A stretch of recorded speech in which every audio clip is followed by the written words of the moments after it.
Hello and welcome to LNAudioBooks. Please subscribe and leave your suggestions and favorite novels on this channel. Thank you so much, and please enjoy the light novel. Chapter 5175 of Strongest Necromancer of Heaven's Gate. Chapter 51. There is no coincidence in the world. A day after Lux finished upgrading his soul book, he went to visit the blacksmith in Leaf Village. His goal was to purchase cheap weapons that had skills imbued in them, so he could transfer the skills to make his own equipment stronger. Sir Randolph, good morning. Lux greeted the blacksmith who was taking a break from his smithing. Oh, it's you, Lux. Randolph greeted the half-elf who had become his regular supplier of beast parts that hailed from the figure garden. Are you going to sell me some materials today? Lux shook his head.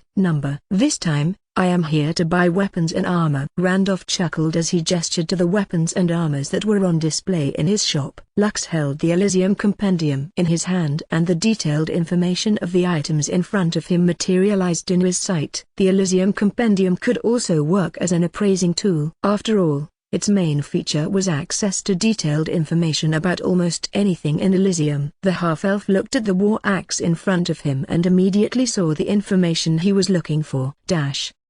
Axe of Onslaught. Weapon type, axe. Rarity, rare. Damage, 40 to 75. Durability, 300. Required strength, 30. Skill, critical strike.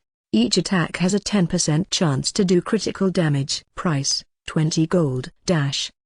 Lux scratched his head as he looked at the price of the Axe of Onslaught, and the coins he had in his possession. Elysium copper coins, 200. Elysium silver coins, 50. Elysium gold coins, 12. Even after selling all of those valuable monster parts to Randolph, his current funds still weren't enough to buy the axe in front of him. With a heavy heart, Lux could only force himself to look at the other weapons beside the axe and wondered if they would fit his budget. Sting. Weapon type, one-handed sword. Rarity, rare. Damage, 20 to 32. Durability, 200. Required strength, 15. Required dexterity, 15. Skill, envenom. Mana, 10. Has a low chance to poison your target. Price, 10 gold. Fanged Crease. Weapon type, dagger. Rarity, rare. Damage, 15 to 25. Strength requirement, 10. Dexterity requirement, 20. Durability, 200. Skill, thorn. Has a 5% chance to apply the bleeding effect to your target with every strike. Bleeding effect reduces your target's health points by 1% of its maximum health points every 2 seconds.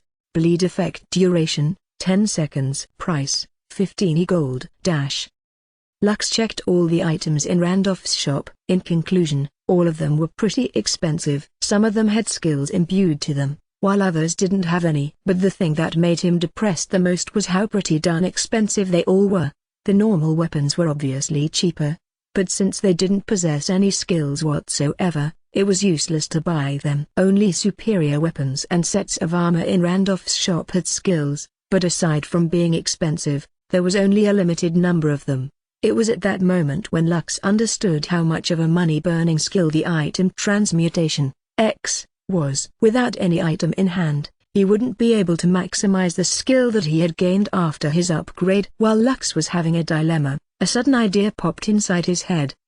Sir Randolph, do you have any defective products for sale? Lux asked. Even scrapped weapons will do. Randolph frowned as he looked at the half-elf who had just asked him something unreasonable. Boy, I don't sell defective products in my shop, Raymond replied with a snort. No dwarf blacksmith that cares about their name and reputation would do such a thing. If you ask me something like this again in the future, I'll hit you with my smithing hammer to knock some senses into you. Lux hurriedly apologized to the fuming dwarf and explained that it wasn't his intention to belittle him or anything. He made an excuse that he was very interested in blacksmithing and he wanted to see what defective products looked like, so when he forged his own weapons and sets of armor, he would have an idea on what was defective or not. You want to learn blacksmithing? Randolph sized up the half-elf half and down. Well, I guess anyone can learn it as long as they are passionate about the craft. Do you want to become my apprentice then? Beads of sweat formed in Lux's forehead because he couldn't believe that Randolph had taken his excuse seriously. He didn't plan to learn blacksmithing at the moment because he was still planning to monopolize the loots in the Figaro Gardens and collect as many monster parts and beast cores as possible while the mosquitoes were still at large. However, before he could politely reject Randolph's offer, a notification materialized in front of him. Less than special quest, the art of blacksmithing greater than. Randolph is currently looking for an apprentice to pass his craft on to. If you decide to accept this quest, you will gain the blacksmith subclass as a reward. This is an optional quest. You can choose to decline his offer if you don't want it. Less than rewards greater than. Blacksmith subclass. Title: Apprentice Blacksmith. Would you like to accept this subclass quest? Greater than. Less than yes. No greater than. Lux's body stiffened because he didn't expect that he would gain a special quest out of the blue. He was not new to the subclass option in games because most games had this feature. According to his understanding, his main class was Necromancer, allowing him to summon the undead, use curses, and other abilities connected to his profession. A subclass, however, would allow him to use the abilities of other job classes without any conflict with his main class. Meaning, Lux could become a necromancer and an apprentice blacksmith at the same time. Lux weighed the pros and cons of accepting Randolph's offer inside his head. If I became an apprentice blacksmith, I will be able to learn how to create weapons and armor, Lux thought. If in the process of blacksmithing, I happen to make an exceptional weapon with an attached skill, I can transfer it to my weapon without any problem. The only downside is that I will need to constantly craft weapons in order to raise the rank of my blacksmithing skills. The Elysium Compendium in Lux's hand had supplied him with information about the artisan classes in the world of Elysium. These craftsmen who pursued different fields couldn't raise their skill proficiencies by using beast cores. They needed to pursue their passion devotedly in order to gain a higher understanding of their craft. In Elysium, people could have up to a maximum of 3 subclasses. If they were to exceed that number, they would have to acquire special tokens from the Adventurers Guild to increase the number of subclasses up to 5. However, earning these tokens would require them to achieve an unbelievable feat that would be recognized by the ruler of the territory that they were staying in. There are no coincidences in the world, Lux thought. Maybe this is a blessing in disguise. All I need to do is take a leap of faith and see where this road will take me. After finalizing his decision, Lux faced the dwarf who was looking at him with a serious expression. If you're really fine with me, then I gladly accept your offer to become your apprentice, Lux replied. However, I can't always be with you, Sir Randolph, because I am an adventurer. That's fine, Randolph replied. I was also an adventurer like you in the past, but I took an arrow to the knee and decided to retire and become a blacksmith. We can focus on your training on Mondays, Wednesdays, and Fridays. I don't care what you do on the other days, but you have to be here on the days I mentioned. Lux nodded his head in agreement. Understood, Master. Master, Randolph played with his beard as he looked at the half-elf with a satisfied expression. I like the sound of that. The dwarf then extended his hand for a handshake, and Lux accepted it with a smile. When their two hands clasped each other, Lux immediately felt the hidden strength in Randolph's grip. The calluses on the dwarf's hand made the half-elf realize that he couldn't take this apprenticeship half-heartedly. Doing so would be the same as ridiculing Randolph's passion for his profession, and this was something that was against Lux's principles. After the two shook hands, Randolph happily closed his shop and took Lux to the tavern to celebrate his apprenticeship. Although he didn't know if he would become a successful apprentice blacksmith in the future, he was sure that he would definitely do his best, not only for Randolph's sake, but for his own sake as well. Chapter 52 Big Brother, please, help us. After accepting Randolph's proposal, Lux spent his days practicing blacksmithing, as well as going to the Figaro Gardens to help the ants retrieve the bodies of insects slain by the mosquitoes. The half-elf's blacksmithing apprenticeship wasn't going smoothly. Until now, he still hadn't managed to forge anything decent. All of his attempts ended up in failure, but Randolph said it was all that normal. 7 days later, Lux returned to Leaf Village carrying some monster parts that he had obtained through the partnership he had with the ants. All in all, he earned 16 new beast cores, bringing his total number to 18. Just as soon as he arrived at the plaza, He noticed a crowd of dwarves, making him curious about what was happening. Since he was taller than them, he effortlessly saw through the crowd and noticed a wounded dwarf who was begging and clinging to Elyon, the guard captain of Leaf Village, to help save her comrades. At first, Lux didn't recognize her, but after hearing her constant pleading, her voice finally registered in his head. "Helen?" Lux shouted. "Please, let me through." "That is my friend." The dwarves made a path for him and the half-elf hurried over to the dwarf girl who had turned her head to look in his direction. "Big brother!" Helen cried out. "Please help us." Colette and the others had been captured by the bandits. The little dwarf tried to stand in order to run to Lux's direction, but she was seriously injured, so she was only able to take a few steps before her legs lost their strength, causing her to fall down on the ground. However, just before Helen could completely fall, a pair of strong hands grabbed her and supported her body. "Big brother!" "Woo!" Helen cried out with snot and tears streaming on her face. "Save Colette and the others, please. I beg you." Lux hurriedly took out a healing potion and poured it over Helen's body. The little dwarf ignored her injuries because the only thing on her mind was to go and seek help from Leaf Village in order to save her companions. "Calm down," Lux said as he poured another health potion on the wounds on her body. "Tell me everything right from the start." Helen gradually regained her clarity of mind as her injuries started to recover. She immediately told Lux about what had happened to the members of the Golden Slayer party. According to Helen, after their group left Linda Village, the caravan traveled to the next village called Millwood Village. Everything was going smoothly, but they were suddenly ambushed by dozens of kobolds while they were camping to rest for the night. The bandit group was led by a kobold chieftain with draconic blood. The leader's strength was the reason why the bandits managed to overwhelm the defenders. The chieftain's strength was on par with an alpha beast's. The kobolds heavily injured the defenders and killed a few of them. Colette and her party mates were mostly injured, but their lives weren't in danger. Since Helen had been given a special teleport scroll by her family, she immediately used it to return to Leaf Village to ask for help. After hearing the details of the incident, Elyon frowned because this was not within the scope of his duties. First and foremost, he was the guard captain of Leaf Village. His duty was to ensure the village's safety, not travel several miles to aid the foreigners completing their rescue mission. Suddenly, several dwarves appeared and surrounded Lux and Helen. "Was Master Robin also taken by those bandits?" a middle-aged dwarf with blonde hair asked. Helen nodded her head. "Robin was knocked unconscious by the kobolds, but he wasn't killed by them. I used the teleport scroll when I was about to be captured by the kobolds, so I don't know what happened after that." The middle-aged dwarf's expression became grim as he continued pressing Helen for more details. "You were attacked between Lindo Village and Millwood Village, right?" the middle-aged dwarf asked. "Yes," Helen answered. "Please help save them. I beg of you." The middle-aged dwarf nodded his head. "Don't worry. We will save Master Robin without fail."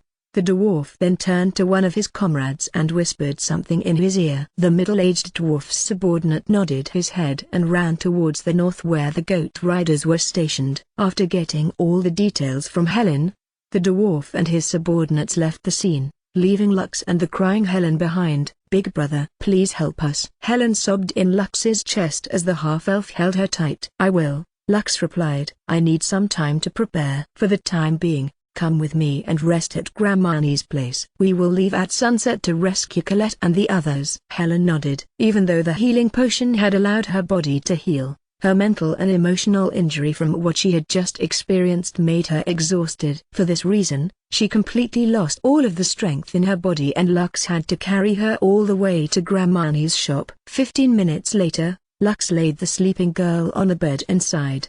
"I'm sure that Ren will not send any help for the little ones," Grandmani said as she sat on a chair. "This is outside of his duties." "I'm sorry Lux, but don't expect any help from the village." "I understand, Grandmani," Lux answered.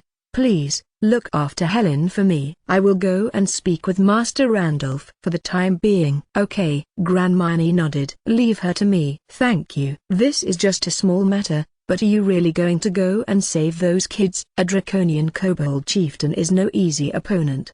Besides, he would definitely have strong lackeys that are all rank 1 and rank 2 monsters. Lux already knew about this, but he didn't care. Colette, Matty, Andy, Axel, and Helen were his friends. He would be damned if he left them under the mercy of the kobold group. Seeing his determined gaze, Grandminy only shook her head because she already knew the answer to her question. Actually, she had already expected this to happen, but still felt sad because, in her eyes, Lux was merely going to throw his life away if he faced the bandit group alone. Chapter 53 Randolph's Mythical Weapon. You're going to save your friends from a kobold bandit group? Randolph rubbed his chin. That is not an easy task, my boy. Are you sure of this? Lux nodded. Yes, Master. This is also why I would like to ask a favor from you. Favor? Very well. What do you want from me?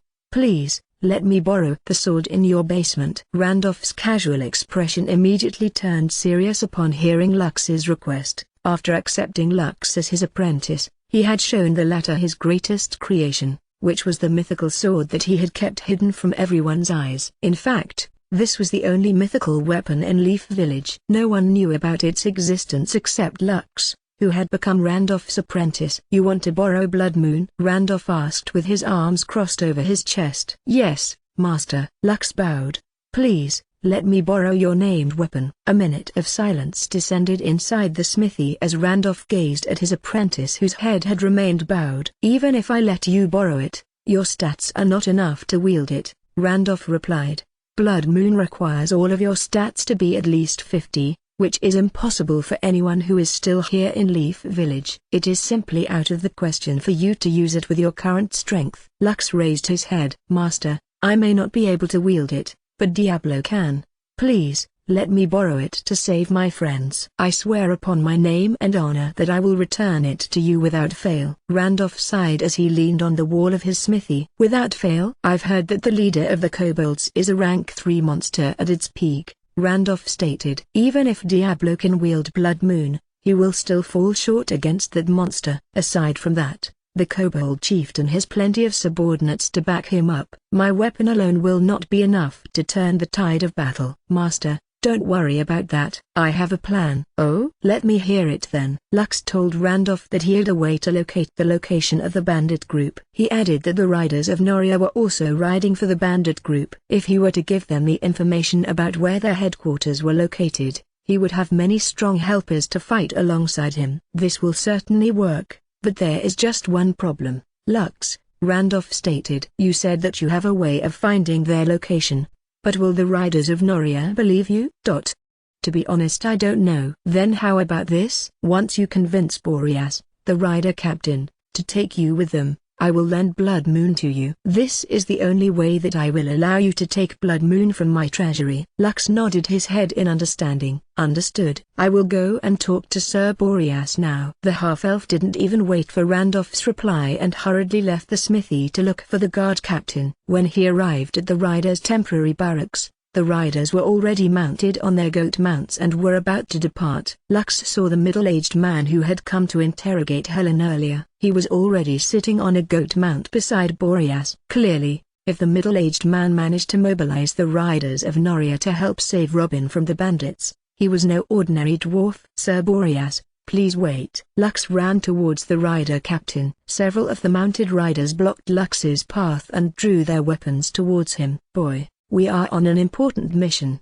an annoyed-looking dwarf said. We don't have time to listen to your nonsense. That's right, another dwarf commented. We have more pressing issues to address, and we obviously have no time to play with a half-elf. Lux ignored the two dwarves as he shouted towards Boreas, who was also looking in his direction. I know the location of the bandit group. Lux shouted. Take me with you and I'll lead you to them. You brat. Stop spouting nonsense. That's right. If you keep on interfering with our mission, don't blame us for not being merciful. The two mounted dwarfs that had stopped Lux from approaching their captain raised their weapons in anger. They had always disliked everyone from other races and had long thought of Lux as an eyesore in Leaf Village. If not for the fact that their captain had ordered them to not harm the boy, they would have already taught him a lesson or two. Halt! A dignified shout stopped the two from hitting the half-elf who didn't even make any effort to defend himself.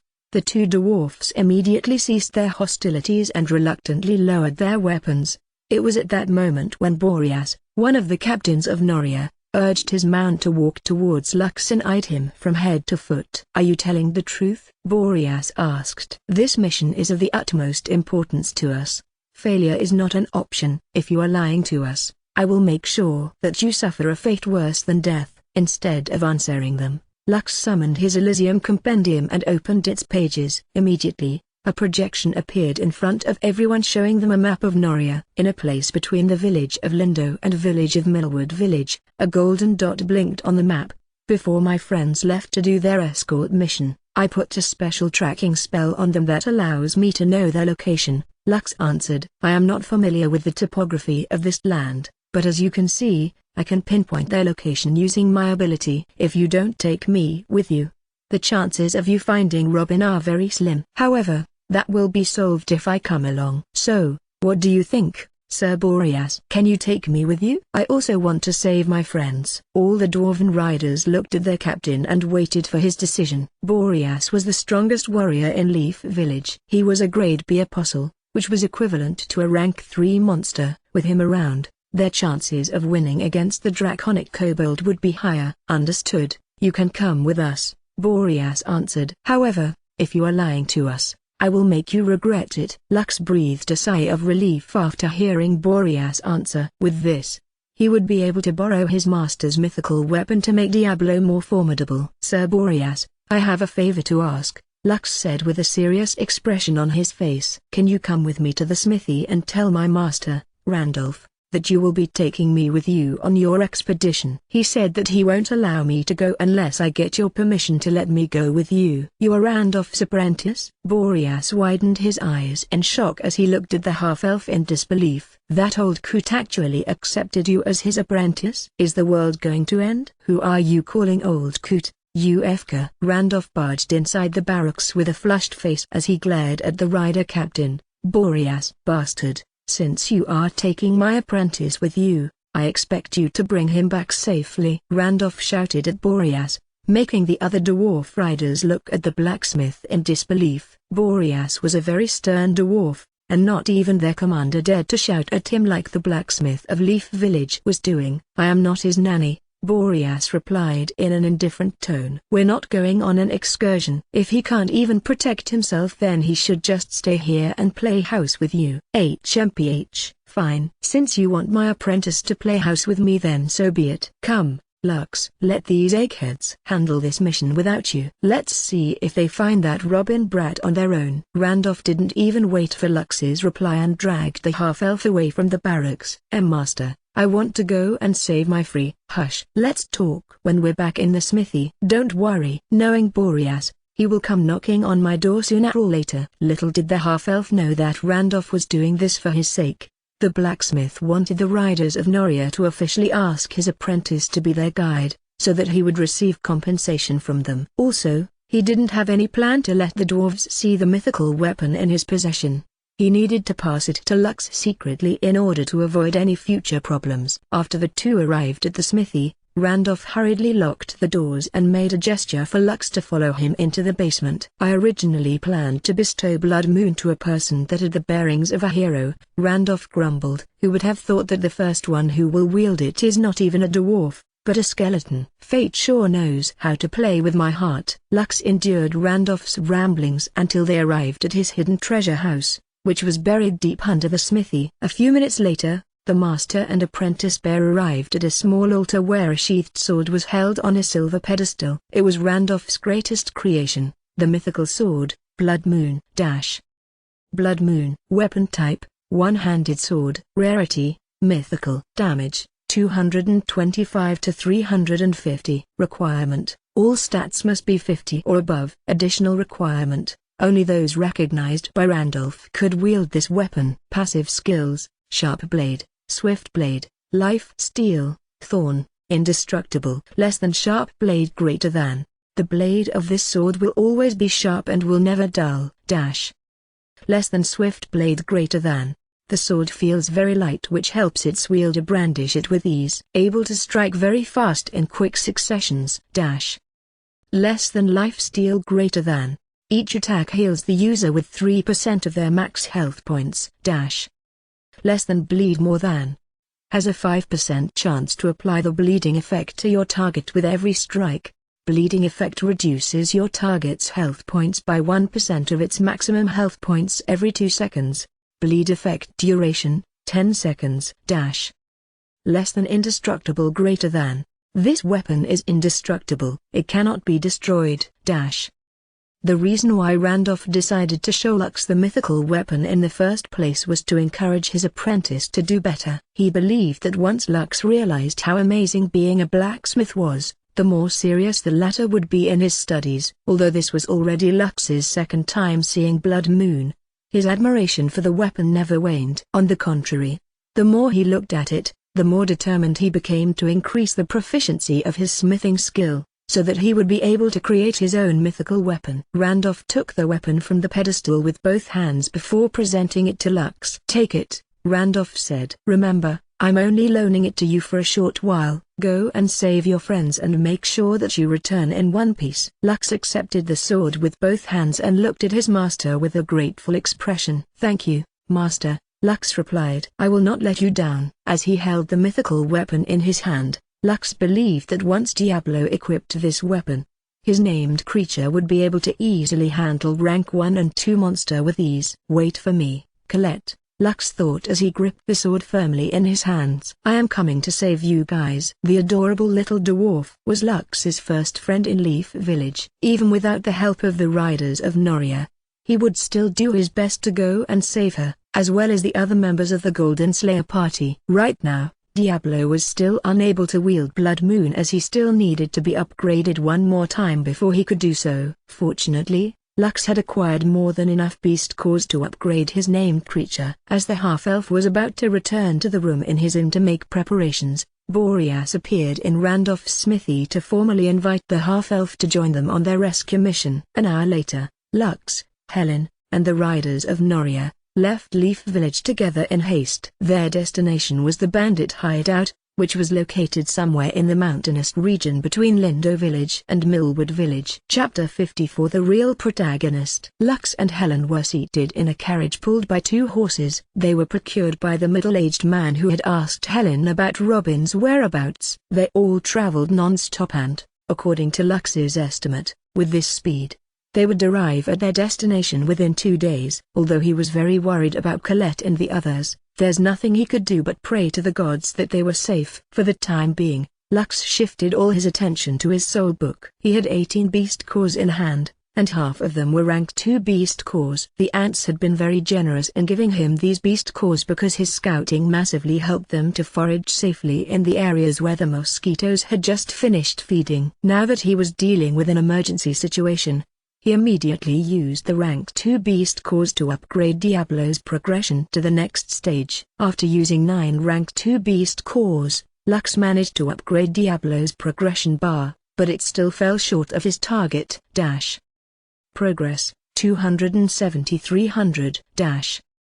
Left with no other alternative, Lux used 2 rank 1 beast cores which gave him exactly 30 additional skill points, bringing his stockpile of beast cores to 7.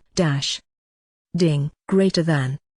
Your named creature, Diablo, has reached a milestone. Greater than.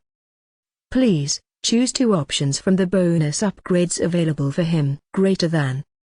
Option 1, increase health points by 3000. Option 2, learn active skill, Whirlwind Slash. Option 3, learn active skill, Duel X. Option 4, learn passive skill, Guts. Option 5, upgrade Skeleton Warrior to Skeleton Knight. Option 6, upgrade Skeleton Warrior to Skeleton Rider. Lux ignored option 1 because a mere 3000 health points, since it wouldn't change anything at this point. After checking the Elysium Compendium, he found the information he was looking for about the skills that appeared in the list of Diablo's bonus upgrade options. Whirlwind Slash is an O skill that hits multiple targets. This is good if Diablo is surrounded by enemies, Lux thought as he rubbed his chin. Duel X is similar to Taunt's skill, but this skill would force your opponent to exchange one blow with you no matter what. It has a 1-minute cooldown, which is a good option, since I don't have any taunting skill at the moment. Guts will allow Diablo to survive one-hit attacks that could instantly kill him. This skill is useful, but only at the higher levels. The half-elf then eyed the 2 job upgrades that became available for Diablo.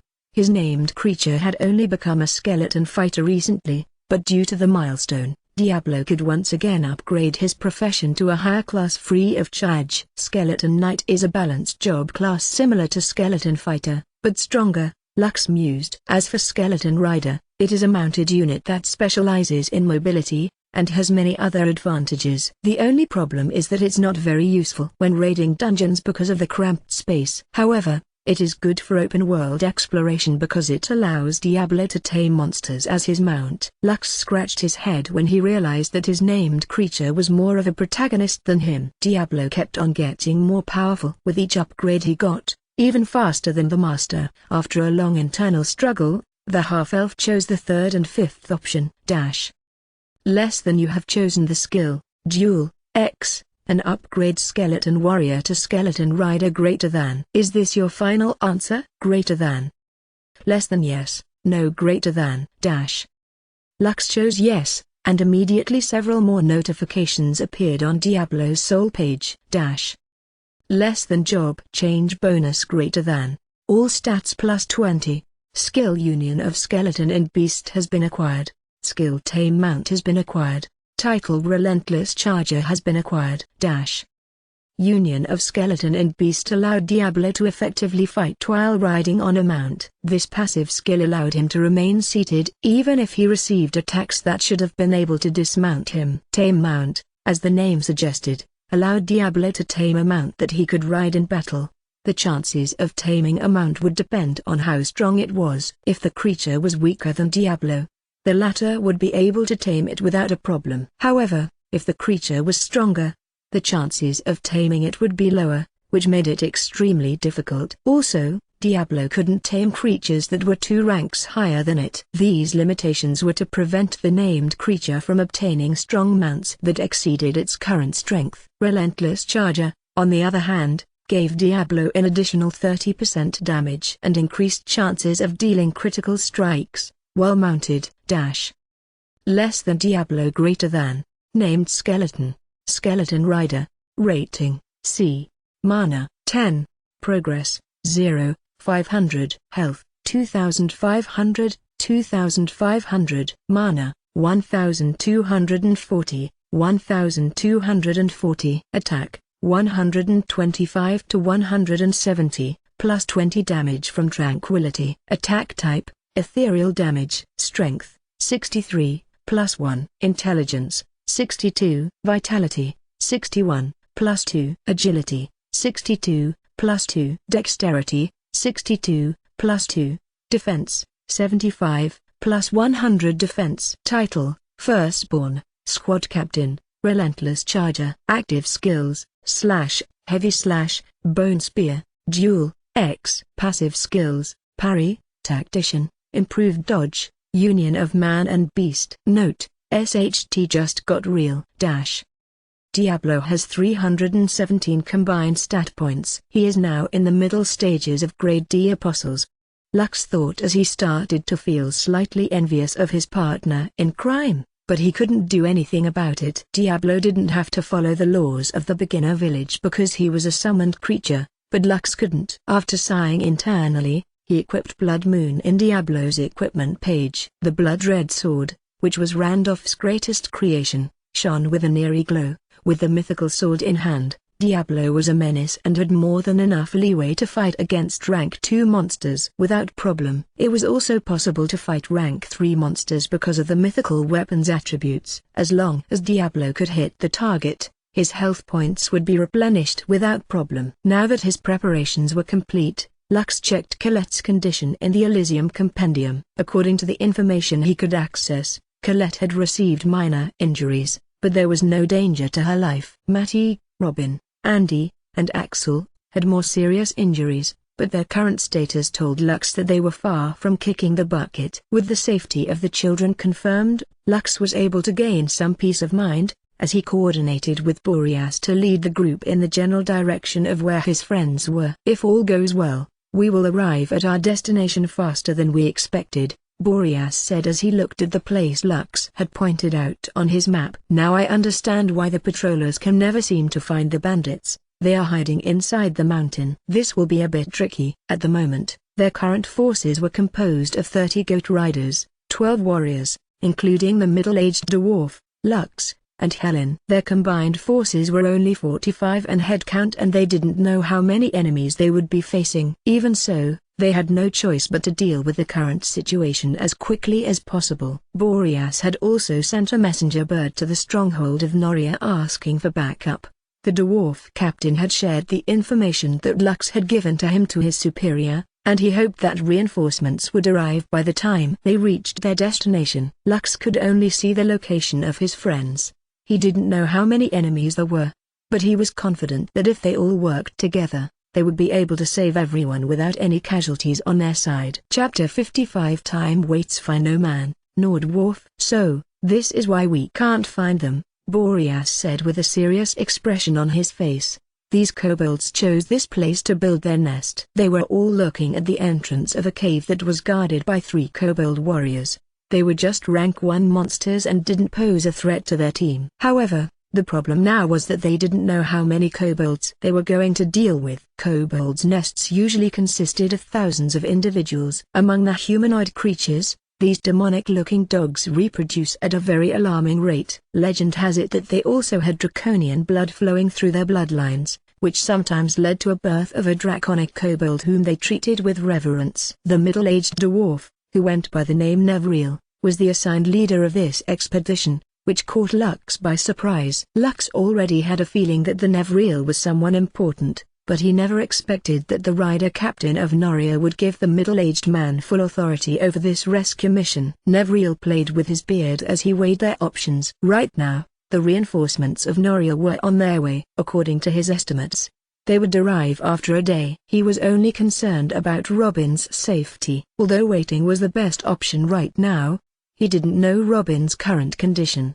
He was afraid that if they waited another day, the kobolds might do something to the boy. If Robin died on this mission, the consequences were something that Nevriel, and the stronghold of Noria, couldn't afford to shoulder. No matter what, they had to save Robin at all costs. Using our mounts inside is not possible, Nevriel said after careful consideration. We have no choice but to engage them on foot. The only problem is that the kobold's nest is very big. It will take us some time to find Robin's location. The dwarves nodded their heads in unison. Lux on the other hand frowned. He understood that their priority was to rescue Robin, but they seemed to forget that he was not the only one that needed saving. For him, his priority was to rescue Colette, Matty, Andy, and Axel. He would prioritize the lives of those little dwarves over Robin any day. Lux opened his Elysium compendium and used it to scan the location of the children in the kobold's nest. Colette, Matty, and Axel seemed to be in the same place, while Robin and Andy were in another location. Colette's group was in the northeastern part of the nest, while Robin's was on the northwestern side. Lux knew that if he told the rescue party that he knew where Robin was located,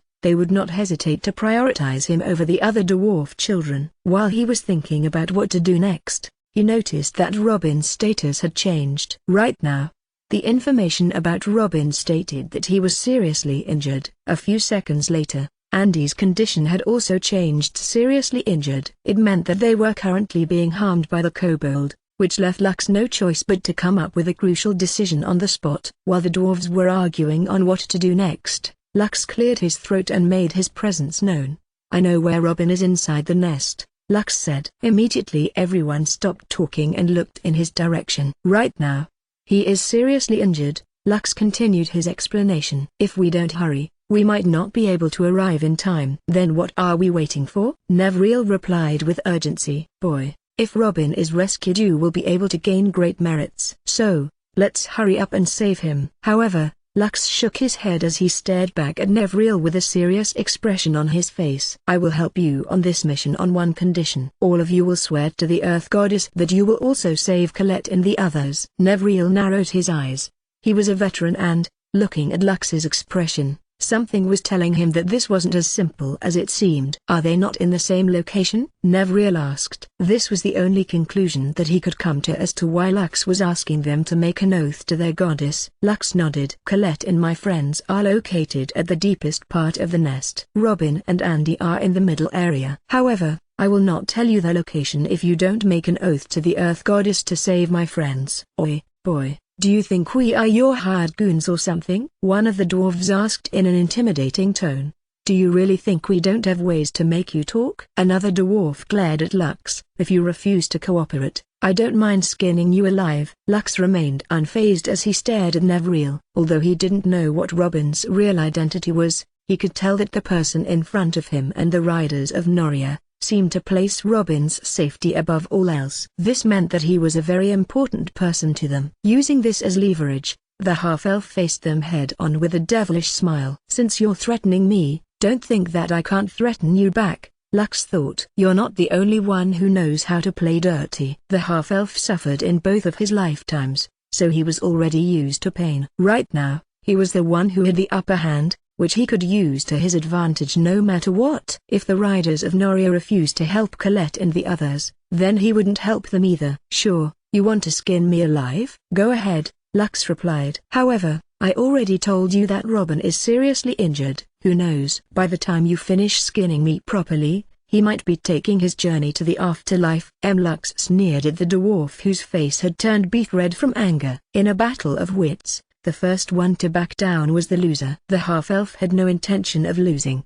He had promised Helen that he would save Colette and the others, and he would be damned if he allowed himself to be intimidated by dwarves who thought they could bully him into submission. Oh, no. Robin's condition is now fatally injured. I don't think he will survive more than 5 minutes, Lux said with a serious expression. Just as he expected, all the dwarves surrounding him all had grim expressions on their faces. In truth, Lux was lying. Robin's and Andy's status told him that they were still seriously injured. He was merely testing them to see how important Robin was to the dwarves. Back on Earth, this whole scenario could be described in one word: blackmail. Yes, Lux was using blackmail to force the dwarves to make an oath, so that they wouldn't abandon his friends after they saved their precious Robin from the kobolds. Boy, you're lying, Nevreal said through gritted teeth. Lux shrugged as he gazed at the dwarf who was looking at him with a deadly stare.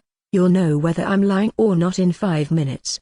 By then, it will be too late for all of you. I don't know who Robin is, but judging from your expressions, he must be a very important person. Are you all prepared to suffer the consequences if he died in this place? Let me tell you, his life and death does not mean anything to me. Now, choose. Swear that you will save my friends to the best of your abilities. You will also swear that you will not harm us in any way and lead us safely back to Leaf Village. If you fail to abide by this oath, not only will all of your souls be damned by the Earth Goddess, the entire stronghold of Noria, as well as those in your 7 generations will also be damned for eternity. Bastard! One of the dwarves growled. He was about to smash Lux's head with his hammer when the other dwarves stopped him from taking a single step from his place. This is why I hate other races. Another dwarf spat on the ground. Bastards, the lot of them. Lux remained indifferent to the words and the glares of the dwarves. However, Helen couldn't do the same. She was still young and inexperienced, so the glares of the adults made her little body shudder. Lux noticed this and moved to stand in front of her, so that she wouldn't have to see the hateful stares that were being thrown in their direction. Aren't all of you ashamed? Lux said with disdain. Bullying a child of your own race just because she wants to save her friends? If you don't want to go, then we will go on our own. You can stay here until tomorrow if you want, but I will assure you that it will be too late by then. Let's go, Helen. Lux held the little girl's hand and turned to take her away from the dwarf's camp.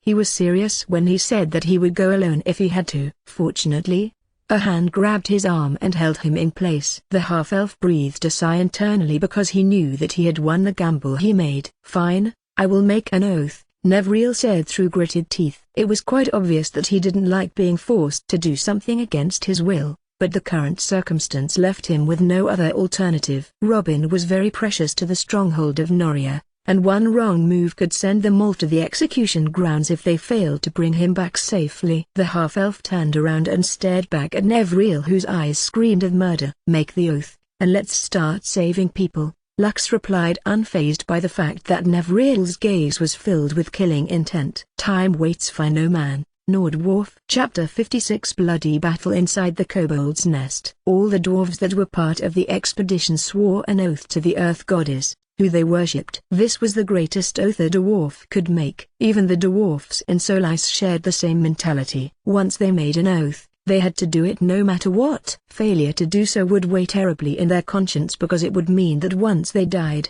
their souls would be cast away, forever banished from the Earth Mother's embrace. Keep your word, half-elf, or I swear by the Earth Goddess that you will not keep your life, Nevriel said in a threatening tone. We'll see whose oath will be broken first, Lux replied with a calm expression on his face. Now, listen to me. Our first goal is to eliminate the guards as fast as we can and prevent alarming the kobolds inside the nest. Of course, this will only work at the early stages of our rescue mission. The moment we encounter a single kobold in the nest, we will be in for a tough battle. Our plan is simple: strike fast, and run fast. The sooner we rescue the hostages, the sooner we leave. I will not interfere with the commands of the dwarves. I also know that it is unrealistic to think that we will be able to rescue our targets all at once with the current manpower we have. Since your priority is to save Robin, then you can go ahead and save him. However, once he is safe and sound, you will then coordinate with the reinforcements coming from the stronghold of Noria to raid the nest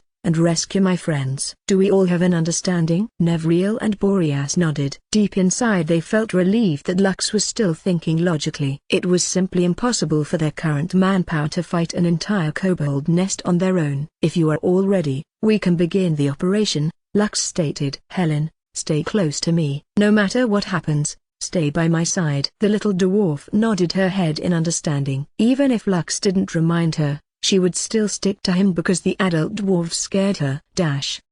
The kobold warriors stood in their position in a carefree manner. For them, doing this was a boring job. Although there were wandering beasts in the mountains that were stronger than them, none of the kobolds were afraid of being attacked. They always had the mentality that nothing couldn't be overcome by sheer numbers. As one of the humanoid races that specialized in reproduction, the kobolds were one of the most annoying monsters to fight due to their quantity versus quality mindset. While the three guards were casually chatting with each other, several throwing axes flew in their direction. All three guards died almost at the same time as the axes embedded themselves on the kobolds' heads, back, necks, and chests. As soon as the kobolds collapsed on the ground, several dwarves sprang up from their hiding places and dragged the slain kobolds away to hide them. Just for good measure, Boreas stabbed the chests of all three kobolds to make sure that all of them were really dead. Once the deed was done, the dwarf rescue party entered the nest to find Robin as soon as possible. On the other hand,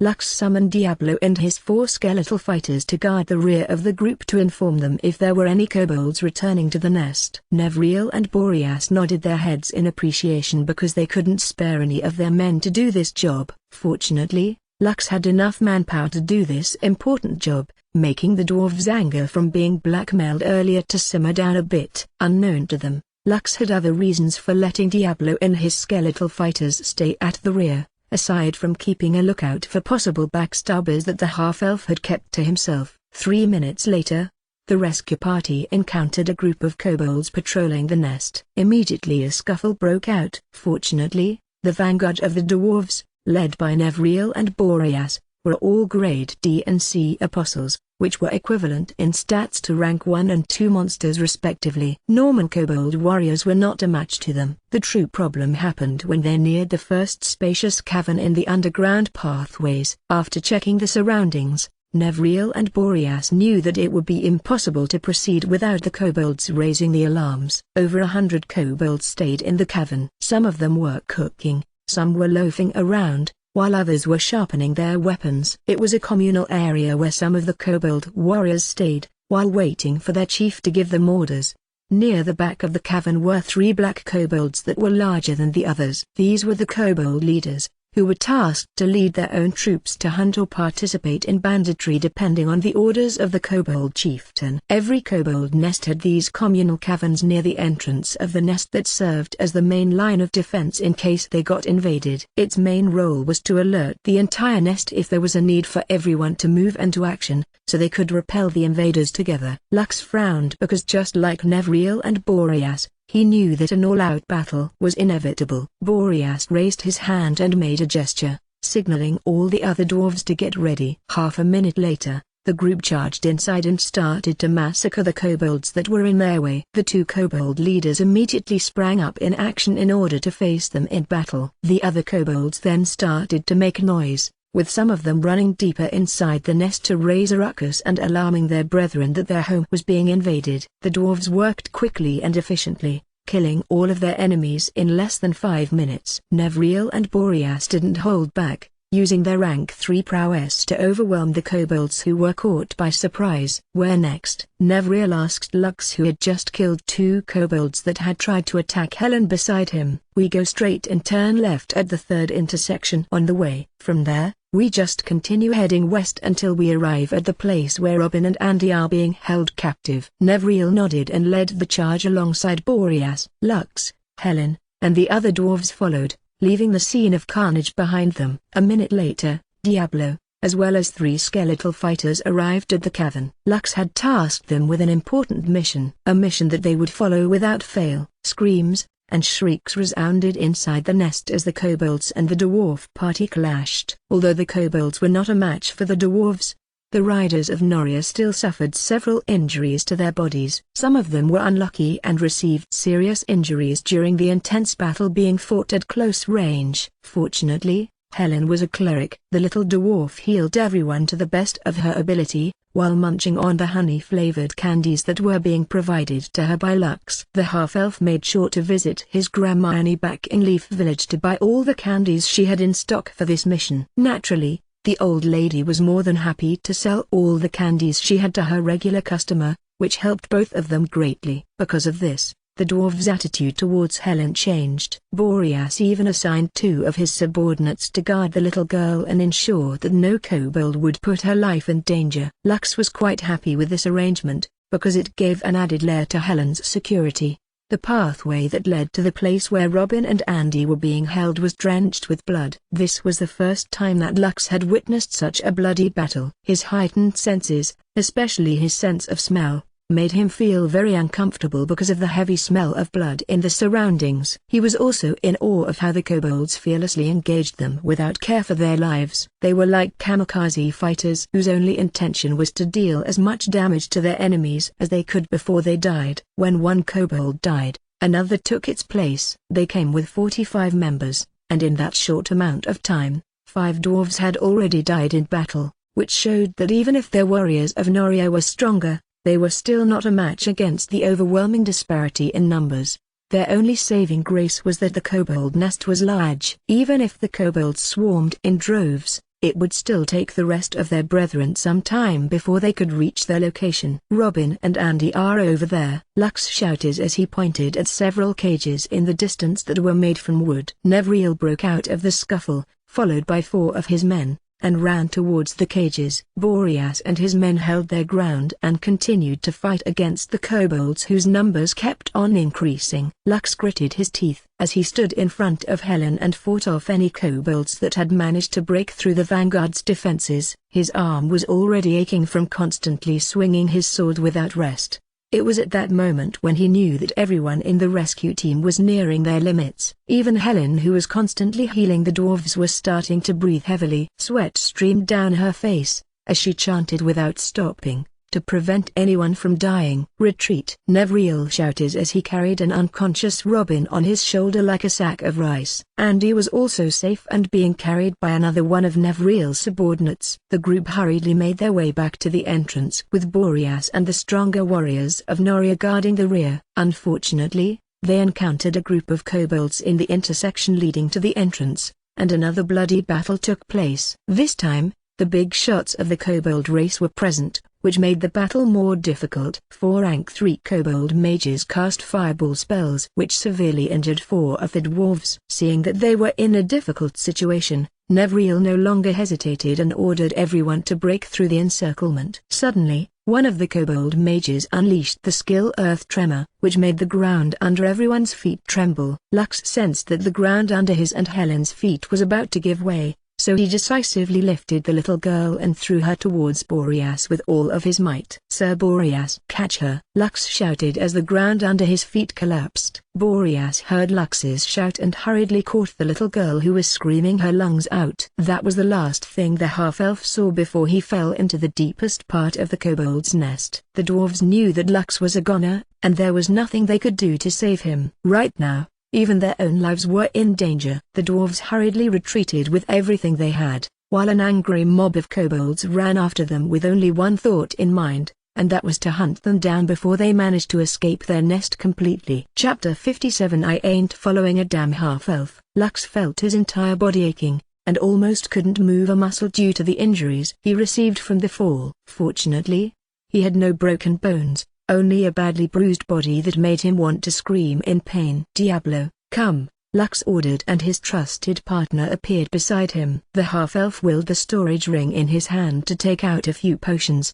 which Diablo took to spray over his injured body. The rest, he helped Lux drink, which allowed the half-elf to recover from his injured state. Although he fell deeper inside the kobold's nest, there were no kobolds in the vicinity. All of them were busy chasing after the dwarves, who were running towards the exit with their lives on the line. Lux summoned his soul book to check where he was currently at. He could see Helen's marker going further and further away from him, which made him breathe a sigh of relief. Let's go save Colette and the others first, Lux said as he checked the pathways he needed to take in order to reach his friends. Diablo nodded his head and soon followed the red-headed teenager as they ran within the underground maze that the kobolds had built. Their journey wasn't that smooth since Lux and Diablo had to prioritize their safety. Right now, the half-elf was behind enemy lines, and one small slip could end his life in a matter of minutes. After almost an hour of traversing the nearly abandoned lower levels of the kobold's nest, they finally arrived at their destination. Just like Robin and Andy,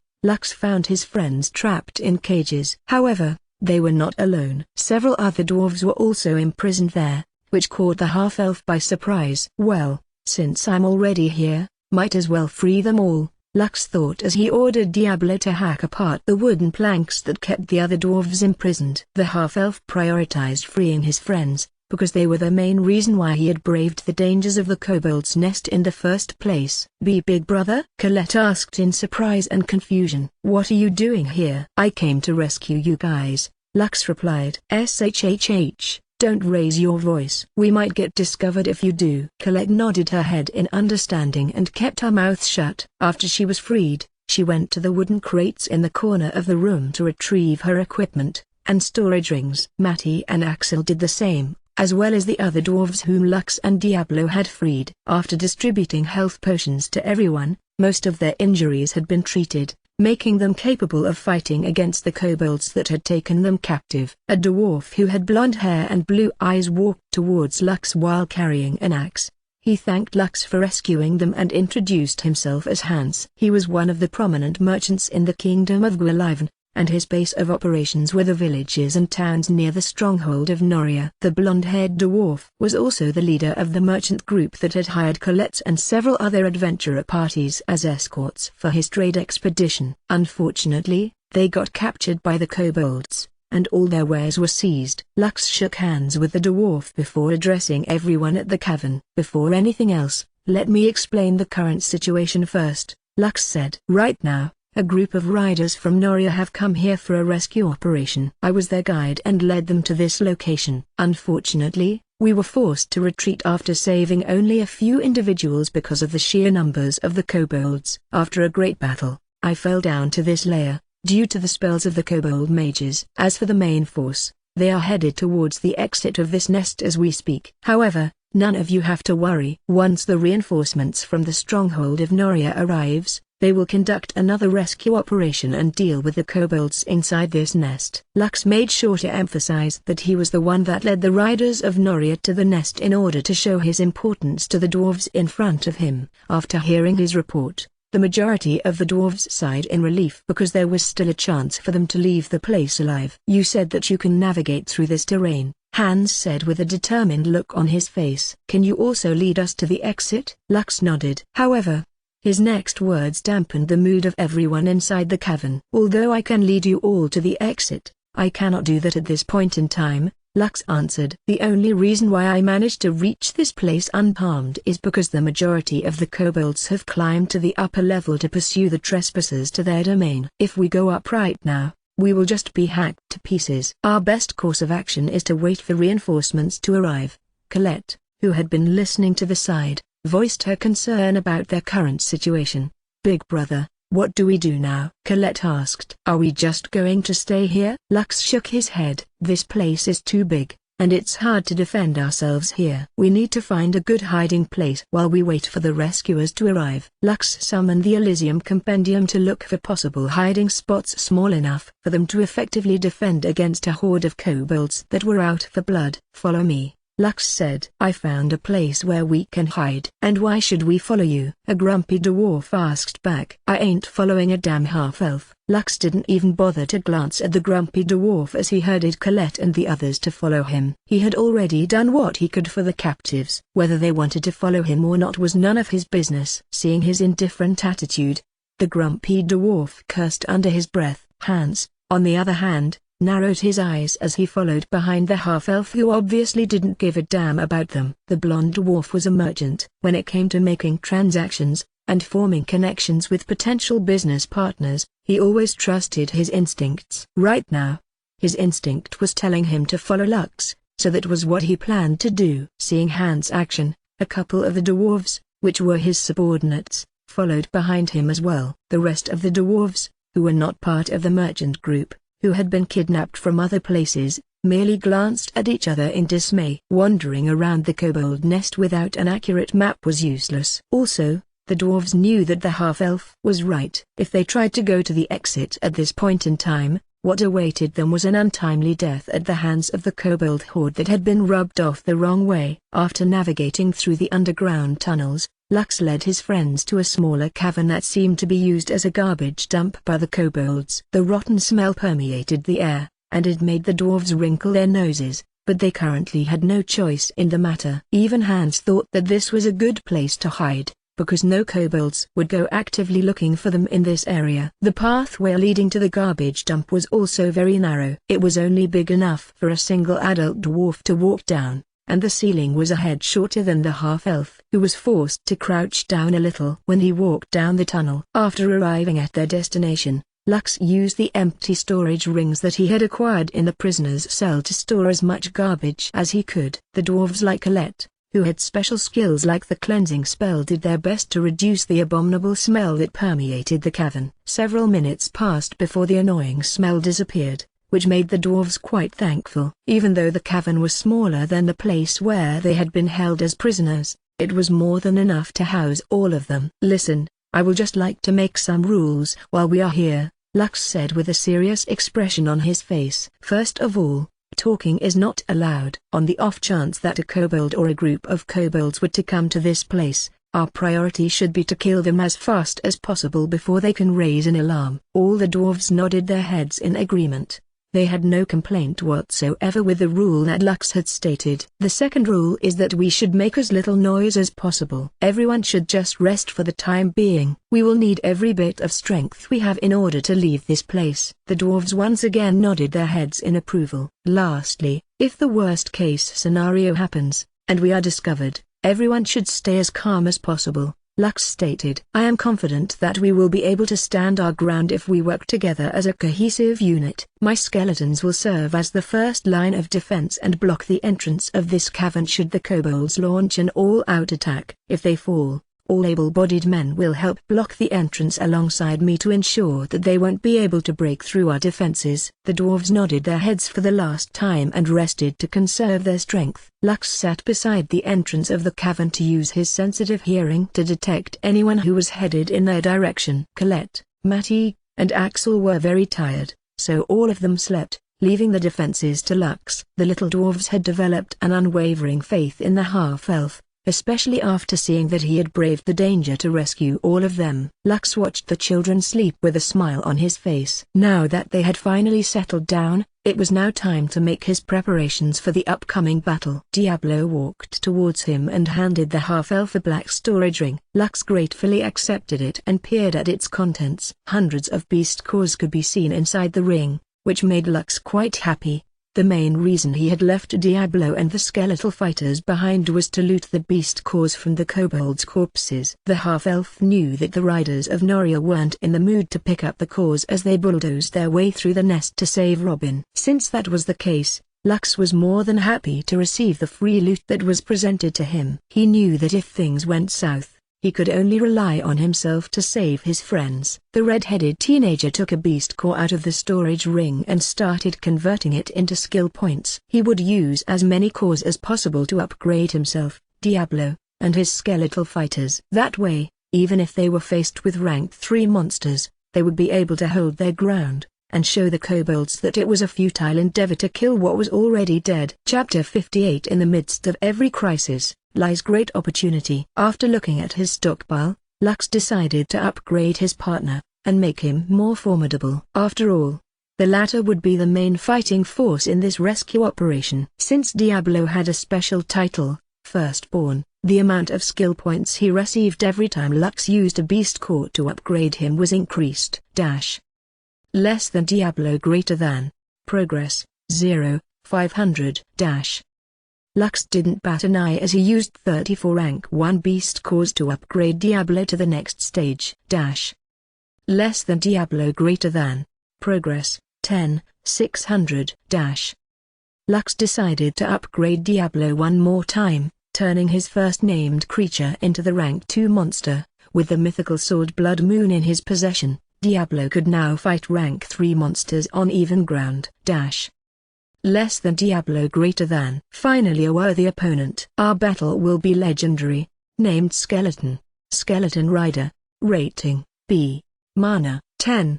Progress, 10, 600. Health, 7,500, 7,500. Mana, 1,640, 1,640. Attack, 250 to 300, plus 300 damage from Blood Moon. Attack type, ethereal damage. Strength, 83, plus 1. Intelligence, 82. Vitality, 81, plus 2. Agility, 82, plus 2. Dexterity, 82, plus 2.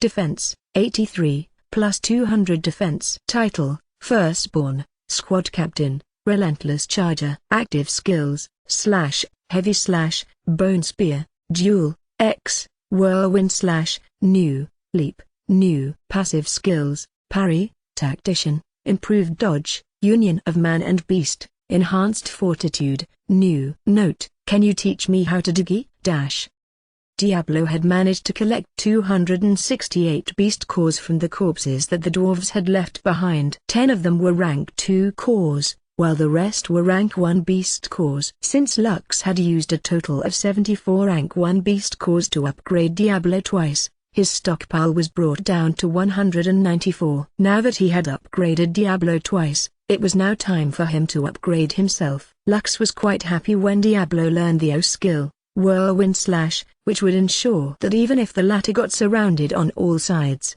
Diablo would still be able to take out his enemies as long as he wanted to. The second skill Diablo obtained was Leap. This skill allowed him to jump several meters in the air, before landing in his desired location, causing a small tremor that would deal low physical damage in a 4-meter radius that was similar to Whirlwind Slash. Aside from that, the massive boost in Diablo's health points and defense made Lux feel more secure because this meant that his partner could take more hits. This would allow Diablo extensive survivability on the battlefield. After admiring Diablo's stats for a full minute, Lux decided to upgrade his own body constitution, so he wouldn't lag behind his partner in crime. Checking his progression, Lux used 20 rank 1 beast cores to upgrade his body constitution to the next stage.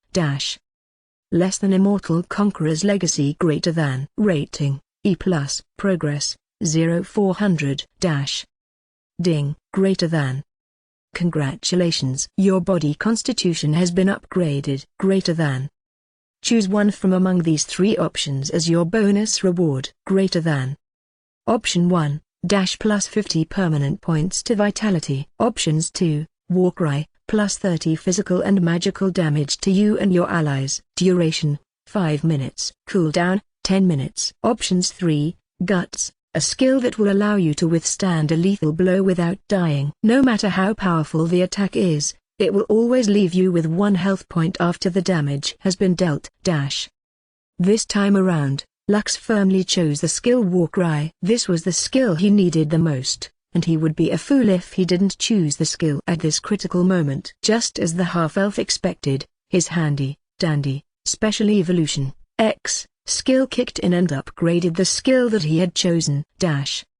Skill evolution, X, detected the skill Warcry greater than. Warcry will be upgraded into Battle Cry once the requirements have been made greater than.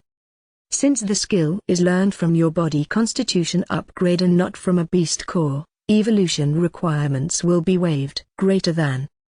Less than Battle Cry greater than. Plus 100 physical and magical damage to you and your allies. Duration, 5 minutes. Cooldown, 10 minutes. Less than Immortal Conqueror's Legacy greater than. Rating, D. Progress, 0600. Less than Bonus Rewards greater than. Plus 5000 health points. Battle Cry, additional reward, plus 2 summon skeleton skill. You will be able to summon 4 more skeletons to fight for you. Hell yeah. Lux wanted to scream so badly, but he held his excitement in. The only skill that the rank 1 kobold monsters could use was the slash skill. Since Lux already had it and its upgrade, he didn't learn any other skills from it. Even so, he was quite happy with the overall improvement in his strength after his upgrade. Before, he could only summon 4 skeletal warriors to fight for him. With the additional plus 2 in his summon skeleton skill, he could now summon 7 skeletal fighters, which made him a one-man party. Not only that, he also gained an additional 100 stat points that he could distribute freely. However, since Lux had no intention of leaving the Leaf Village for the time being, he merely hoarded his stat points and didn't add any of them to his current stats. One more time, Lux resolved himself to upgrade himself one more time, in order to cope with any variable that might arise during their escape from the kobold's nest. After spending 60 rank 1 beast cores from his stockpile, Lux was once again given a choice between 3 options to choose as a reward for his body constitution upgrade. Ding, greater than. Congratulations. Your body constitution has been upgraded. Greater than. Choose one from among these 3 options as your bonus reward. Greater than. Option 1, plus 50 permanent points to vitality. Options 2, Guts, a skill that will allow you to withstand a lethal blow without dying. No matter how powerful the attack is, it will always leave you with 1 health point after the damage has been dealt. Option 3, Parry, a passive skill that gives you a high chance to deflect a physical melee or ranged attack using your weapon. By breaking your opponent's stance, you will be able to unleash a counterattack. Lux chose the passive skill, Parry, because this was what he currently needed the most. This skill would be very helpful in the upcoming battle with the kobolds. Besides, being able to successfully parry against a multitude of attacks would be really handy, regardless who the enemy he was fighting against. Skill evolution, X, detected the skill Parry, greater than. Parry will be upgraded into Expert Parry once the requirements have been made. Greater than. Since the skill is learned from your body constitution upgrade and not from a beast core, evolution requirements will be waived. Greater than. Less than Expert Parry greater than. A passive skill that gives you a higher chance to deflect a physical melee or ranged attack using your weapon. By breaking your opponent's stance, you will be able to unleash a counterattack that has a very high chance to deal critical damage to your enemy. Less than Immortal Conqueror's Legacy greater than. Rating, D+. Progress, 0800. Less than Bonus Rewards greater than. Plus 5000 health points. Expert Parry, additional reward, plus 1 summon skeleton archer skill. You will be able to summon 2 more skeleton archers to fight for you.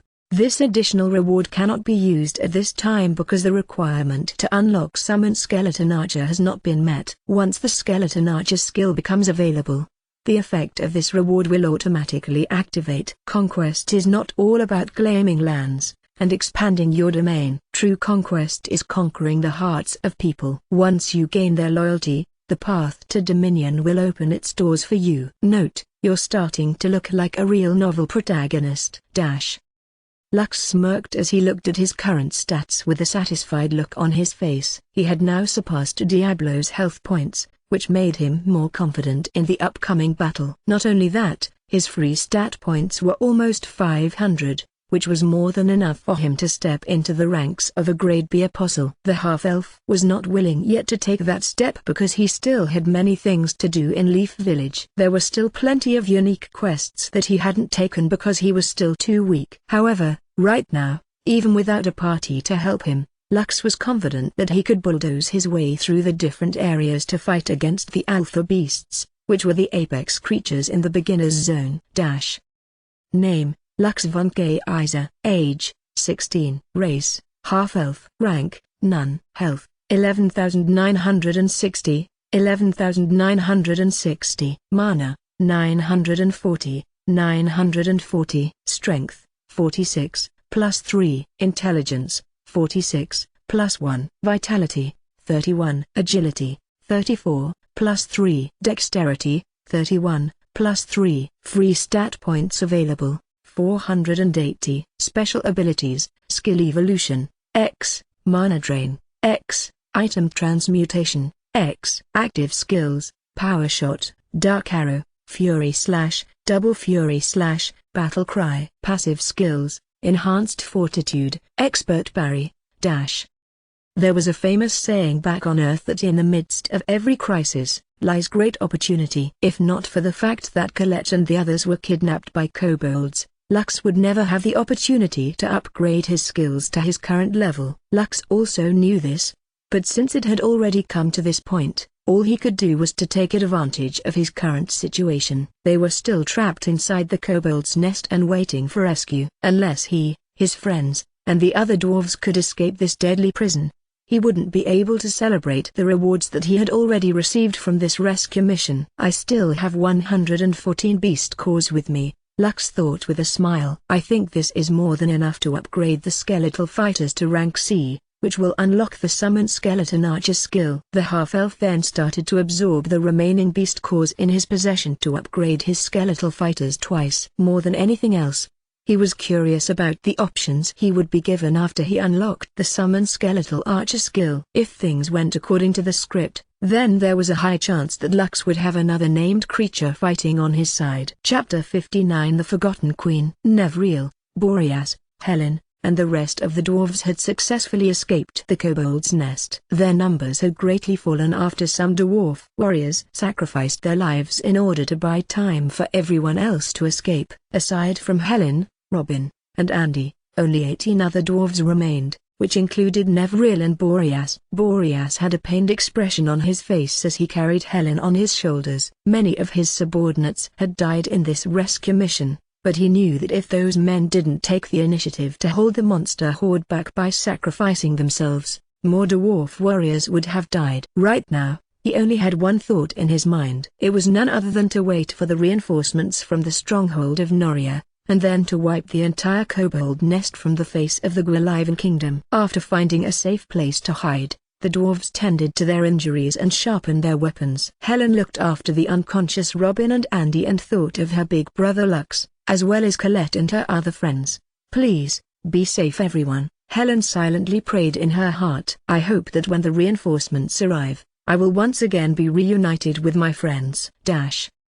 After the Summon Skeletal Fighter was upgraded twice, the requirements to upgrade to Summon Skeleton Archer had been reached and the option is now unlocked. Lux only had 44 rank 1 beast cores and 10 rank 2 beast cores left in his stockpile. However, he didn't regret using them one bit. What was the point of having a stockpile of beast cores if you do not live long enough to use them? Now, time to activate this new summoning skill, Lux thought as he used 10 rank 1 beast cores and put his new skill to the test. Skill Evolution, X, detected a new skill, greater than. Since the skill is learned from a skill book and not from a beast core, evolution requirements will be waived. Greater than. Choose which path of evolution you wish to take. Greater than. Option 1, summon 2 skeleton archers to fight for you instead of 1. Option 2, upgrade Summon Skeleton Archer skill to Summon Skeleton Hunter. Option 3, give your first skeleton archer a name. Named creatures will be stronger and are more intelligent than normal ones. Also, you can upgrade your named creature individually if you wish it. Lux decisively chose the third option and a row of text materialized in front of him. You have chosen to give your first skeleton archer a name greater than. Knows that your first skeleton archer is a female. Although it is already a skeleton, giving it an appropriate name will raise its loyalty towards you. Less than please choose a name greater than dash. Lux blinked once then twice as he read the part which said that his first skeleton archer was a female. He had already thought of a cool name for his skeleton archer, which was Gilgamesh, but after seeing its gender, he had to scrap his plans entirely. After thinking for a few minutes, he finally settled for a name and made sure to spell it properly. You have chosen the name Ishtar as the name for your first skeleton archer. Greater than. Is this your final answer? Greater than. Less than yes, no greater than dash. As soon as Lux clicked yes, another page appeared in his soul book. This time it was a page dedicated to his new named creature, Ishtar dash. Less than Ishtar greater than. Let the living beware. Named skeleton archer. Rating F. Mana 10.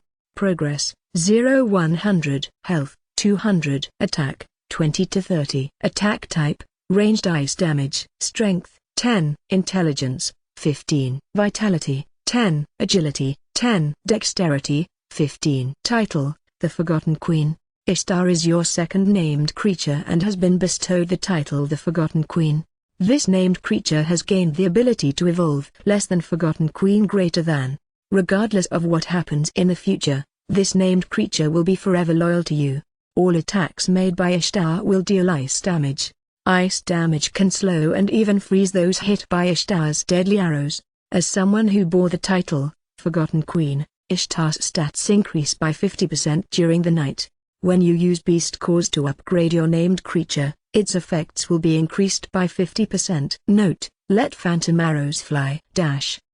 Lux used 7 rank 1 Beast Cores to upgrade Ishtar. Thanks to the 50% points boost, Lux's Beast Core consumption was reduced by a good margin. However, he wasn't satisfied yet, so he used another 13 rank 1 Beast Cores to further boost Ishtar's stats, which raised her rating to D. After seeing her stats, Lux consumed the 10 rank 2 Beast Cores in his possession, and an additional 7 rank 1 Beast Cores to upgrade Ishtar's rating to D+. Less than Ishtar has reached the requirement needed to change a job class greater than. Less than please choose your named creature's job class wisely. Greater than. Less than compatible job classes greater than. Less than skeleton hunter greater than. A hunter doesn't only hunt animals. Anything living or dead can be hunted. If you are foolish enough to hunt a hunter, then be prepared to become hunted as well. This skill specializes in long-range combat, as well as setting traps to ensnare their prey. They are one of the deadliest range professions around, and anyone should be wary of being marked by one of them. Job class bonus +30 dexterity. Active skill. Hunter's Mark. Place a tracker on your target. Ishtar will be able to know her target's location as long as they are within a 3-mile radius around her. Up to 3 markers can be active at any given time. Set traps. Place traps anywhere to bind, injure, or even cripple those who are unlucky enough to set foot upon them. Up to 5 traps can be active at any given time. More traps will be available on the next upgrade. Passive skill. Fast reload. Less than skeleton ranger greater than. Rangers are natural protectors and have a strong empathy with wild beasts. They can wield bows, daggers, or short swords with great proficiency and are masters in both ranged and close combat fighting. They are also proficient beast tamers, which allows them to have beast companions to fight for their side. Job class bonus +15 dexterity, +15 agility. Active skill. Beast taming. Tames a beast to become the skeleton ranger's beast companion. A maximum of 4 beasts can be tamed, but only 1 can be present at any given time. When the number of tamed beasts exceeds 4, the skeleton ranger will be given an option to release the beasts that they have already tamed, in order to make room for another. Stealth. Blend in with the surroundings to decrease the chance of getting detected by the enemy.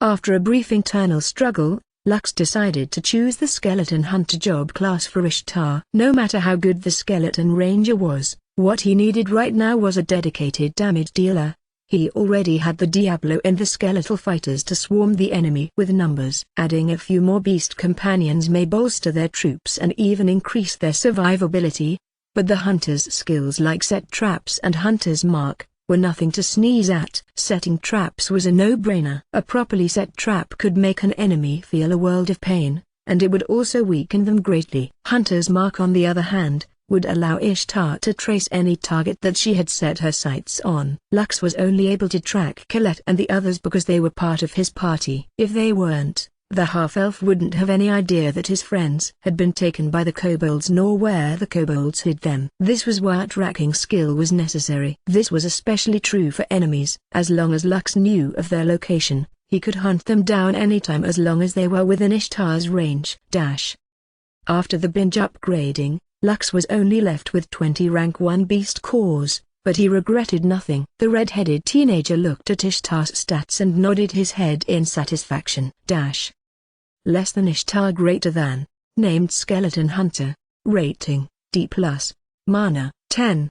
Progress, 0600. Health, 2500, 2500. Mana, 900, 900. Attack, 115 to 135. Attack type, ranged ice damage. Strength, 50. Intelligence, 55. Vitality, 50. Agility, 55. Dexterity, 85. Active skill, Hunter's Mark, Set Trap. Passive skill, Equip Item. Title, The Forgotten Queen. Note, screaming helps. Not at all. Not bad, Lux thought as he gazed at Ishtar's stats. She now gets 15 free stat points every time she is upgraded. This is good. She will be able to catch up to Diablo easily. The half-elf knew that he had already done everything in his power to prepare himself for the tough fight ahead. His second-named creature, Ishtar, had the strength of a rank 1 monster. Aside from Ishtar, he could also summon an additional 2 skeleton archers to fight for his side. But these extra summons were just cannon fodders that would die from a single attack from kobold warriors. Even so, Lux still had uses for them.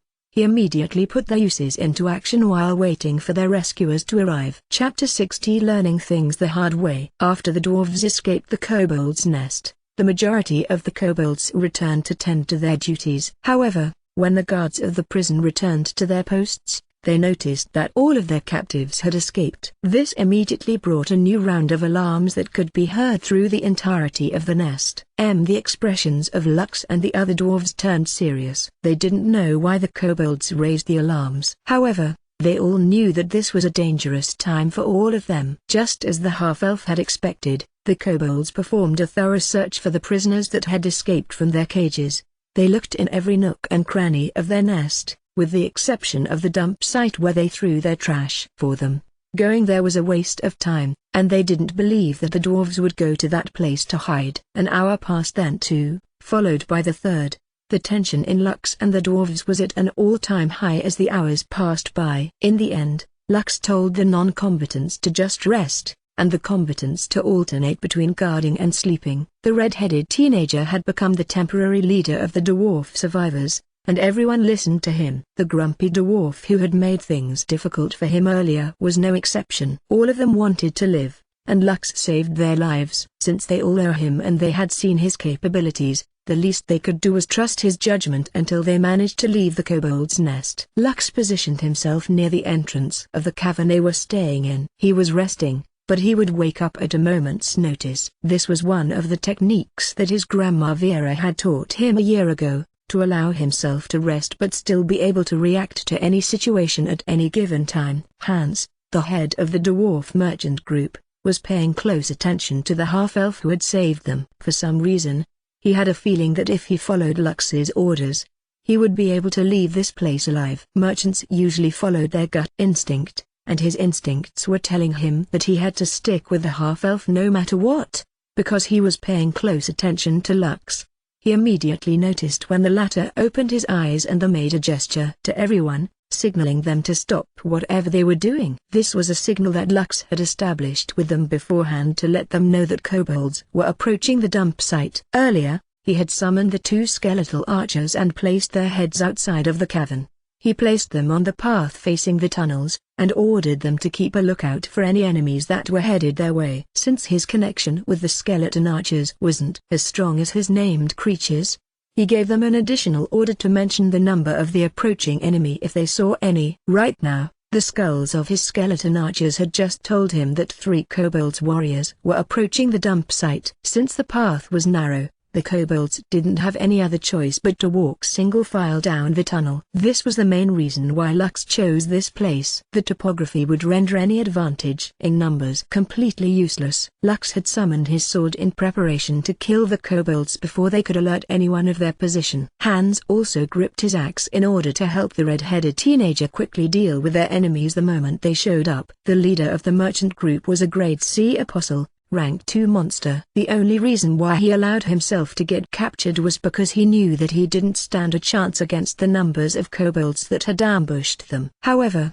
when backed to a corner, he would be willing to fight to the death if needed. He was standing near the entrance of the cavern as well, facing Lux. The two nodded their heads in unison as they held the weapons in their hands firmly. When the first kobold entered the cavern, Lux immediately summoned Diablo behind the 3 kobold warriors, so they would have nowhere to run. Diablo stabbed the back of the kobold that was right in front of him, piercing through its chest, killing it in one hit. Hans hacked his axe at the neck of the kobold that had just entered the cavern, and decapitated it in one strike. Lux, on the other hand, activated his skill, Double Fury Slash, dealing critical damage and killing the second kobold before it could even shout for help. Lux, Diablo, and Hans hurriedly dragged the dead monsters inside the cavern, so that they wouldn't be easily discovered. The half-elf didn't rule out the fact that they might have been sent here by their superiors to check if their prisoners were hiding inside the dump site. Diablo took out the 3 beast cores from the kobolds' chests, and presented them to his master,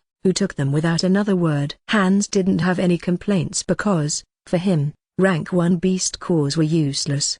He would not fight Lux over them and ruin the bigger picture. If these are scouts, then we can expect that their superior will send some other kobolds to look for their whereabouts, Hans said. Lux nodded because he was also thinking of the same thing. If we get lucky, they will completely forget about this matter and only remember it in a few hours. Hans smiled. He knew that what the red-headed teenager was saying was only wishful thinking, but he also hoped that it was the case. Unfortunately, an hour later, the skeleton archers once again issued a warning, and this time around, they said that there were a dozen kobold warriors headed in their direction, with one of them being a kobold leader, which was a rank 2 monster. When Lux relayed this information to Hans and his subordinates, all of their expressions became serious. They knew that they would have to kill these kobolds as fast as they could and prevent them from leaving the place alive. Aside from Diablo, Hans was the strongest warrior in their group.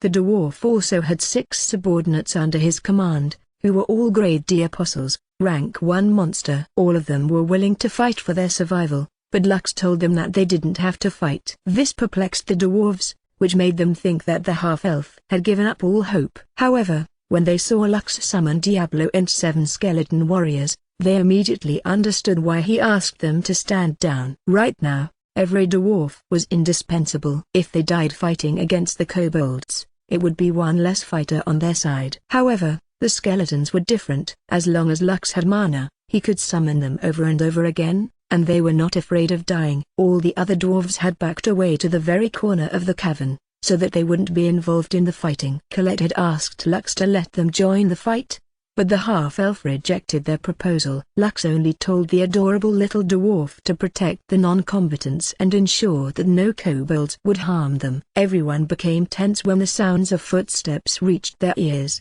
The plan was relatively simple, and had no room for error. The moment the first kobold entered the cavern, Hans immediately decapitated it, while Diablo charged and stabbed the kobold behind it. The kobold leader was in the middle of the formation, so all it could do was bark orders for those behind it to retreat. However, who was Lux? Naturally, he already expected that this was going to happen, so he had placed a key figure at the back of the tunnel, which was none other than Ishtar. Lux's second named creature had a peculiar ability. She was able to disassemble her body, and scatter her body parts to where she wanted them to be. Ishtar was also the one that warned Lux that there was a rank 2 monster amidst the group of kobolds. As soon as the fight began, The skeleton hunter assembled her body parts once again and placed traps in front of her. After doing that, she immediately began shooting her arrows into the rear of the kobold formation, trapping them in a pincer attack. Diablo had a strength equivalent to a rank 3 monster because of the mythical weapon,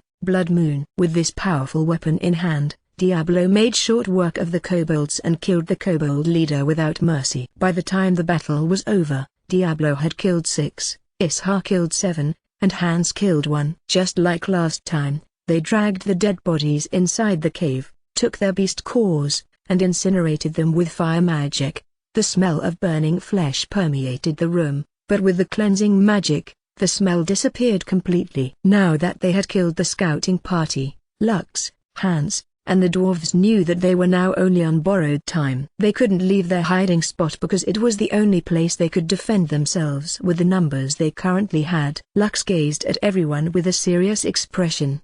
The next time the kobolds appear here, we will all be fighting for our lives. I hope that when that time comes, all of you will do your best to remain calm and listen to my orders. Don't worry. No matter how many of them come, I am confident that we will be able to hold them back. The tunnel only allows one person at a time to pass through it. Even if there were thousands of them, they will have no choice but to go down this one path. As long as we block this one entrance, they will not be able to overwhelm us with numbers. Everyone nodded their heads in agreement. After hearing Lux's strategy, all of them felt a little better. They had seen how strong the skeletons were, so they believed that they would be able to hold the kobolds at bay no matter what. Technically, they weren't wrong. However, they had forgotten one thing. Kobolds may not be the smartest monsters around, but they were not stupid. Because of this, Lux and the other dwarves didn't remember that even a well-thought-out plan could go terribly wrong if they did not understand the true nature of their enemies. This was a lesson that the red-headed teenager would learn the hard way. Chapter 61. Are you dwarves,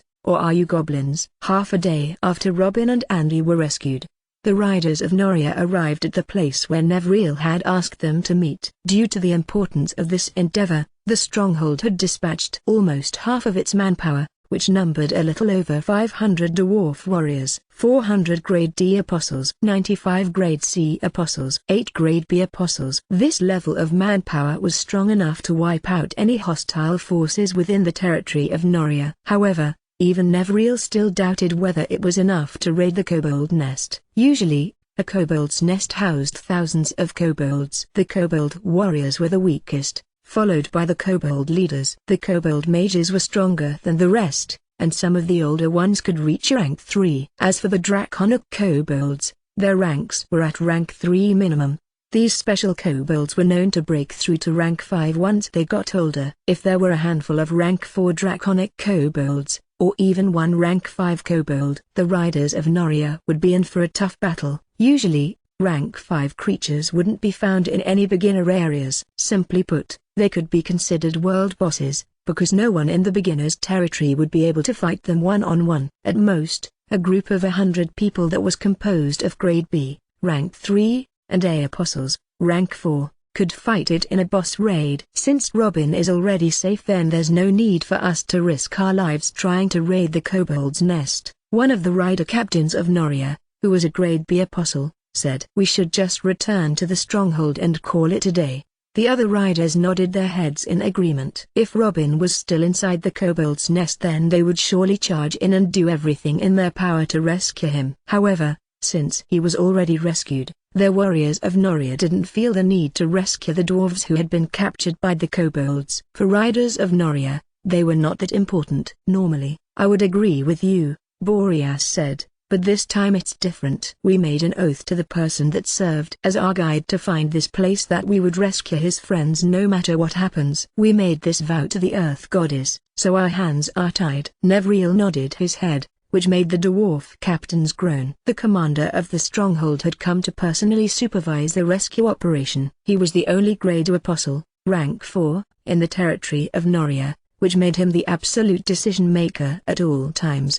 His name was Thorum, the commander of the stronghold of Noria. Thorum wore a serious expression on his face. He knew that he had to make a difficult choice. If he chose to ignore the oath made by Boreas and Nevriel, it was tantamount to abandoning them to their fate. If he did this, then his subordinates would no doubt be safe, but they would always have reservations when it came to following his orders. Nobody wanted to follow a leader who readily abandoned his men with only a moment's notice. This was not the way of the dwarves, and doing so would tarnish his reputation. On the other hand, if he chose to honor the oath, he would be gambling the life of his men to fight against an unknown number of kobolds. It was impossible not to have any casualties when raiding a monster den, especially a kobold's den. Thorum didn't want to see his men die in droves if they were to encounter a draconic kobold, whose rank surpassed theirs. Just as he was hesitating to decide what to do, a voice spoke out from behind him. "We will go and rescue Colette and the others." All the dwarf warriors turned around to look at Robin, who stood before them with a serious expression on his face. "I owe that half-elf a life," Robin stated. "I will not be able to sleep at night knowing that I abandoned the one that saved me when he needed me the most. I am a dwarf, not a goblin. I will not turn my back on those that had made their oath to the Earth Goddess." Robin scanned the faces of all the dwarf warriors who were looking at him with complicated expressions on their faces. "So, tell me," Robin sneered, "are you dwarves, or are you goblins who abandoned their kin at the first signs of trouble?" "The kingdom of Gwalivan has no need for goblins. I am a dwarf, so I will do what dwarves do best. All of you can return to the stronghold if you want. I'm going to go and save my friends even if I have to do it alone." Andy and Helen stood beside Robin with determined expressions on their faces. Clearly, they also wanted to enter the cavern and save their friends to the best of their abilities. Thorum sighed as he knelt in front of Robin. "I, Thorum, son of Malrom of Thordrom, hereby swear that I will wield my axe to pave the path to victory. I swear this upon the honor of the Earth Goddess." All the warriors of Noria knelt toward Robin and thumped their weapons on the ground to voice out their approval. Robin nodded his head in acknowledgement as he patted Thorum's shoulder. "Fight for victory," Robin stated. "Fight for Gwalivan." For Gwalivan. It was at that moment that the 500-strong dwarf battalion of Noria marched towards the kobold nest with one goal in mind: to rescue Robin's friends, and fulfill their oaths to the half-elf who was now currently fighting for his life. Kobold nest. SHT. Lux cursed as he and the dwarves held their weapons firmly in their hands. All of them were staring at the walls of their hiding place, as the sound of digging became stronger. Just as he expected, the kobolds had discovered that the men that they had sent to scout the dump site hadn't returned after an hour. The kobold chieftain and the kobold sorcerer dispatched 100 kobolds led by a kobold mage and 4 kobold leaders to the dump site and made them check what was going on. A great battle ensued when they arrived at their destination. Out of the 100 kobolds, 70 were able to retreat and report their findings to their kobold chieftain. After discovering that the escaped prisoners had holed themselves up in the dump site, the kobold chieftain sent the kobold sorcerer, who was the leader of the kobold mages, to take command of the kobold army. Instead of forcing their way into the narrow tunnel which led to their destination, the kobold sorcerer ordered the kobolds to do what they did best. Naturally, that was mining. Thousands of kobolds started to chip away at the walls that led to the dump site, while they positioned some of their troops to observe the tunnel that led to where the dwarves were hiding. This development had far surpassed Lux's understanding, which made him grit his teeth in frustration. After 3 hours of nerve-wracking tension, the sounds of the mining stopped, which made Lux frown. "The sound of mining has stopped," Lux informed everyone. "I don't know what they're planning, but everyone, brace yourselves." Diablo and the skeletal fighters raised their shields as they faced the wall. Ishtar was standing in front of the main entrance of the tunnel, ready to snipe the kobolds who would use that route to pincer attack them. Just as everyone was wondering what was going on, a loud explosion broke the wall in front of them. Dirt and rubble flew in different directions as the wall collapsed. It was hit by a fireball made by the kobold sorcerer. When the dust had settled down, a 2-meter-wide hole appeared in front of everyone. Soon, the blood-curdling war cries of the kobolds were heard as they charged down the path made by their brethren. Diablo and the skeletal fighters immediately formed a defensive wall using their bodies, continuously hacking the kobolds who were trying to overpower them with sheer numbers. If Lux hadn't upgraded his minions, the kobold might have stood a chance, but with Diablo's strength, which was now at the peak of a rank 3 monster, the rank 1 kobold warriors quickly died under his mythical blade. Lux and the dwarves could feel their hearts rising towards their throats as the battle turned more intense. Soon, even Ishtar, who was standing far away from them, had started to fire arrows at the main tunnel leading to their hiding place. Just like Lux had anticipated, the kobolds planned to do a pincer attack. Thanks to Ishtar's ice elemental damage, kobolds' advance was slowed down. Even so, it was merely delaying the inevitable. "Everyone, get ready. Go to your positions." Lux ordered. "This is a do-or-die moment, so do everything in your power to resist. Once the kobold breaks past our defenses, it's all over. So fight with everything you've got." Yes. As the battle in the dump site area intensified,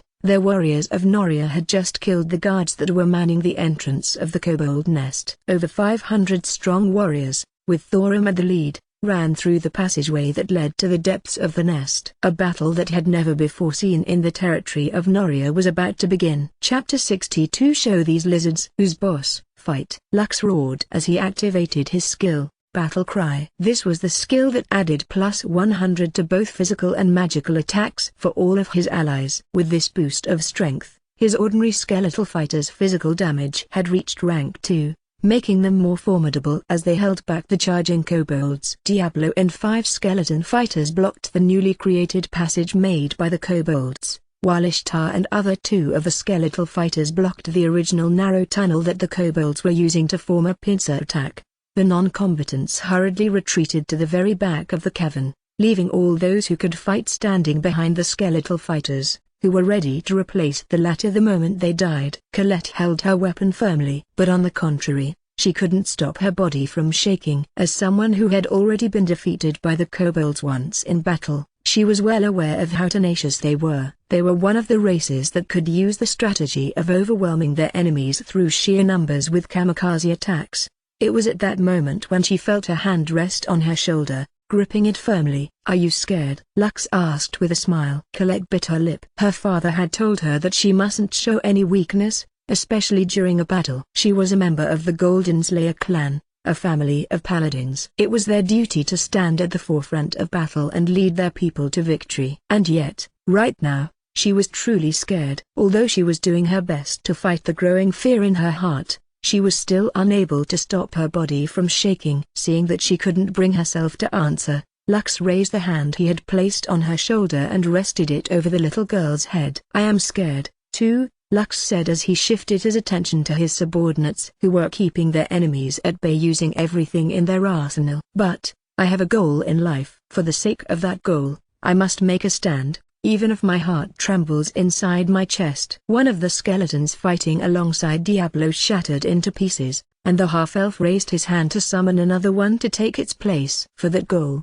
I must wield my weapons to fight," Lux added. "Also, there is someone waiting for me back home, someone that raised me with love and care. If I fall here, she will be heartbroken, so no matter what happens, I must return alive." Lux smiled as he summoned another skeleton fighter after another died. Colette looked up at the half-elf who was like a strong pillar, who gave her and everyone in that cavern hope. "What is your goal, big brother?" Colette asked. She wanted to know what the half-elf, who came from a distant land, wanted to accomplish by coming to Elysium. "To save a dying world from destruction," Lux answered as he lightly patted her head, "and prevent it from being destroyed a second time." The red-headed teenager took a step forward as he summoned another skeletal fighter to block the narrow tunnel where the kobolds were advancing slowly. "That's why I asked all of you to trust me, and fight with me until the end," Lux declared. "We will not lose. I promise that I will lead all of you to the surface. So,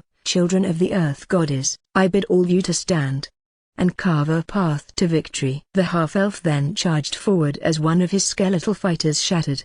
He took its place and engaged against kobolds in close combat, preventing them from breaking past their defenses. Colette and the other dwarves felt their blood boiling inside their chest. Although they were still feeling fearful, a small blaze of courage was rekindled in their hearts. The little blonde girl raised her mace and charged forward the moment another skeletal fighter got destroyed. She activated her paladin aura to strengthen her allies, and then continued fighting side by side with Lux and Diablo. "Diablo, push them back," Lux ordered. "Show these lizards who's boss," The glowing embers in Diablo's eyes burned brightly as he rammed the kobold in front of him with his shield. Lux's firstborn then pulled back his arm as he activated his O-skill Whirlwind Slash. Lux's first-named creature annihilated all the kobolds in front of him as he assumed a protective stance to defend Lux and Colette from the kobolds, who had momentarily stopped their advance due to the pressure that he was releasing. Kekik. Diablo laughed as if he was finding his enemy's reaction very funny. Truth be told, he wasn't too worried about the monsters that he was facing. As a monster that had reached rank 3, very few monsters in the kobold's nest could beat him. Not to mention that Blood Moon was a cheat-like mythical weapon that broke the laws of the beginner's area. Less than Blood Moon greater than. Weapon type, one-handed sword. Rarity, mythical. Damage, 225 to 350. Requirement, all stats must be 50 or above. Additional requirement, only those recognized by Randolph can wield this weapon. Passive skills, Sharp Blade, Swift Blade, Life Steal, Thorn, Indestructible. Less than Sharp Blade greater than. The blade of this sword will always be sharp and will never dull. Less than Swift Blade greater than. The sword feels very light, which helps its wielder brandish it with ease. Able to strike very fast in quick succession. Less than Life Steal greater than. Each attack heals the user with 10% of the damage they deal to their enemies. Less than Bleed more than. Has a 5% chance to apply the bleeding effect to your target with every strike. Bleeding effect reduces your target's health points by 1% of its maximum health points every 2 seconds. Bleed effect duration, 10 seconds. Less than Indestructible greater than. This weapon is indestructible. It cannot be destroyed. Diablo's defense was quite high, so he only received minimal damage from the kobold's attacks. With the help of the life steal ability that was imbued in his weapon, his health points were almost always full. Simply put, even if Diablo fought against 100 rank 1 monsters, a single Whirlwind Slash was enough to fully restore his health points. Seeing that things were not going their way, the kobold sorcerer decided to intervene and shot a fireball towards the defenders. Just like Diablo, it was a rank 3 monster who was very close to breaking through rank 4. The moment the kobold sorcerer cast its fireball, Diablo threw its bone spear which met the attack head-on. When the two spells collided, a powerful explosion took place, negating each other's attack. Kekik. Diablo raised his sword and made a taunting gesture to the kobold sorcerer who was at the back of the kobold formation. The kobold sorcerer snorted as it unleashed fireball after fireball with the intention of obliterating the arrogant undead that dared to provoke it. Diablo continued to unleash his bone spears to meet the fireballs head-on. The loud explosions made the walls of the cavern tremble, causing Lux to frown due to the possibility of the cave crumbling.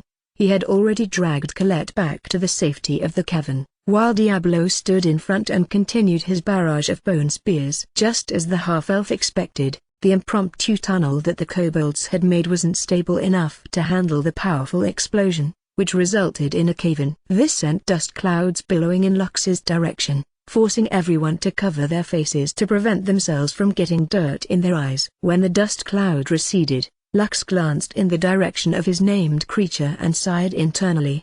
The cavern's entrance had been completely blocked by rubble, preventing the kobolds from continuing their assault on 2 fronts. It was at that moment when Diablo turned his head to look at Lux and gave him a thumbs up. Although it couldn't talk, its confident pose gave everyone the impression that it was saying the words just as planned. Lux smirked because the feeling of smugness coming from his named creature was being transmitted back to him. It was at that moment when he wondered if it was possible for Diablo to talk after a few more upgrades. The half-elf reluctantly put this matter aside as he summoned more of his skeletal fighters. Their fight was far from over, and he had no intention of letting his guard down until reinforcements arrived. Chapter 63 The Kobold Chieftain's Decision. Due to the battle happening at the lower layers of the kobold's nest, Lux had no idea that the reinforcements he had been waiting for had already arrived. Led by Thorum, the commander of Noria, the dwarf warriors used brute force to blast their way through the kobolds, which had detected their advance. After the incident of the others' escape, the nest was on high alert, so the kobolds immediately noticed the arrival of the uninvited guests in their domain. The kobold chieftain frowned after hearing his subordinates report. Right now, their strongest warrior, the kobold champion, was currently leading their main force to subdue the goblins that had built a large settlement near their territory. It would take their reinforcements a full day before they could return to the nest, so the chieftain was contemplating his choices about what they could do for the time being. Just like the kobold sorcerer, the kobold chieftain was at the peak of a rank 3 monster. Their champion, the draconic kobold, was at the peak of rank 4 and was only a step away from breaking through to rank 5. The other draconic kobolds, which ranged from rank 3 and rank 4, had accompanied him to battle, leaving only the kobold chieftain and the kobold sorcerer to look after the nest. Because of this, only 7,000 kobolds remained inside the nest. Although kobolds weren't afraid to fight to the death, they still didn't like meaningless deaths. After knowing the strength of their opponents, the kobold chieftain estimated that they wouldn't be able to beat the dwarf warriors who had come to raid them. Since that was the case, he decided to personally handle the issue and came out to have a dialogue with the invaders. Thorum and his men brute forced their way against a horde of kobolds. Although the majority of them were rank 1, there were dozens of rank 2 kobolds mixed within their group. The battle was bloody as both sides fought tooth and nail against each other. After 2 hours of non-stop battle, blood dyed the ground, making Helen's expression very pale. Although the dwarves were stronger, they still lost over 100 men as over 1,000 kobolds fought them with a ferocity that made even the most arrogant of dwarves feel respect towards their enemies. After the battle ended, Thorum and the dwarves took a short rest as they tended to their injured. They knew that there would be more battles up ahead, so they decided to recuperate for a short period of time before continuing their rescue mission. An hour later, they once again formed their ranks and braced themselves for another hard battle. Thorum and his men noticed that the kobold nest was surprisingly empty after they explored the middle levels of the nest. They didn't know that the kobold chieftain had issued a command for all the kobolds to retreat to the lower levels, in order to prevent them from dying needlessly. Word had also been sent to the kobold sorcerer about the new threat, so they decided to pool their forces, which were currently raiding the dump site, to regroup with their secondary force. Just as the warriors of Noria arrived near the end of the kobold nest's middle level, they noticed 7 kobolds standing in a spacious cavern,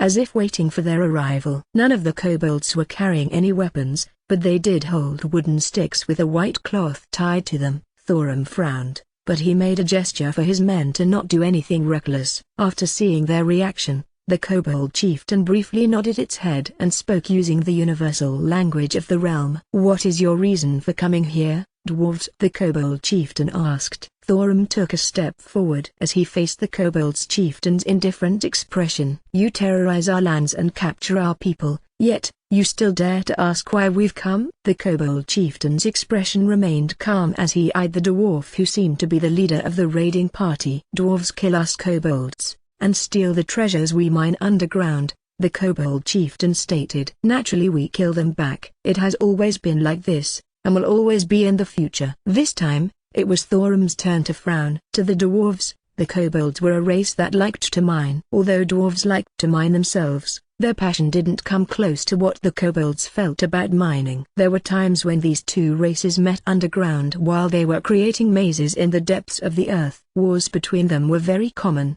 and Thorum would not lower his dignity to refute the kobold chieftain's words. Since that was the case, he decided to get to the point and see whether both he and the kobold chieftain could reach a compromise. "We've only come here to rescue our people," Thorum declared. "If you give them to us and promise to not attack any more dwarves in the territory of Noria, we can have a non-aggression pact between our parties.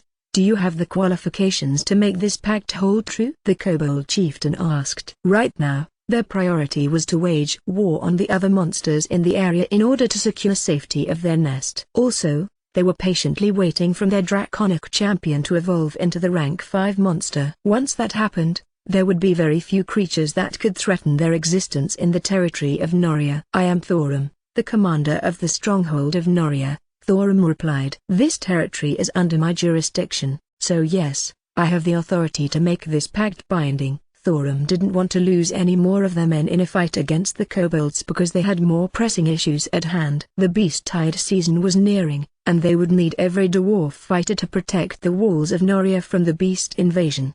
They simply didn't have time to deal with the kobolds at this point. If the stronghold of Noria could form a non-aggression pact with them, That meant that they could focus all of their attention in other areas that required their assistance. Very well. The kobold chieftain nodded. Since both sides didn't want to wage a full-blown war against each other, a compromise was a welcome tropic between the two forces. Make an oath to your earth goddess, the kobold chieftain stated. And you make an oath to the dragon king, Thorum countered. To the dwarves, the oath to the earth goddess was a sacred oath. Although the dragon king was not a god, for kobolds it was the ultimate existence they would offer everything to, even their lives. After the two sides made their oaths, the kobold chieftain asked one of his elite warriors to escort Thorum and his subordinates to the lower layers, where Lux and the other dwarves had holed themselves in.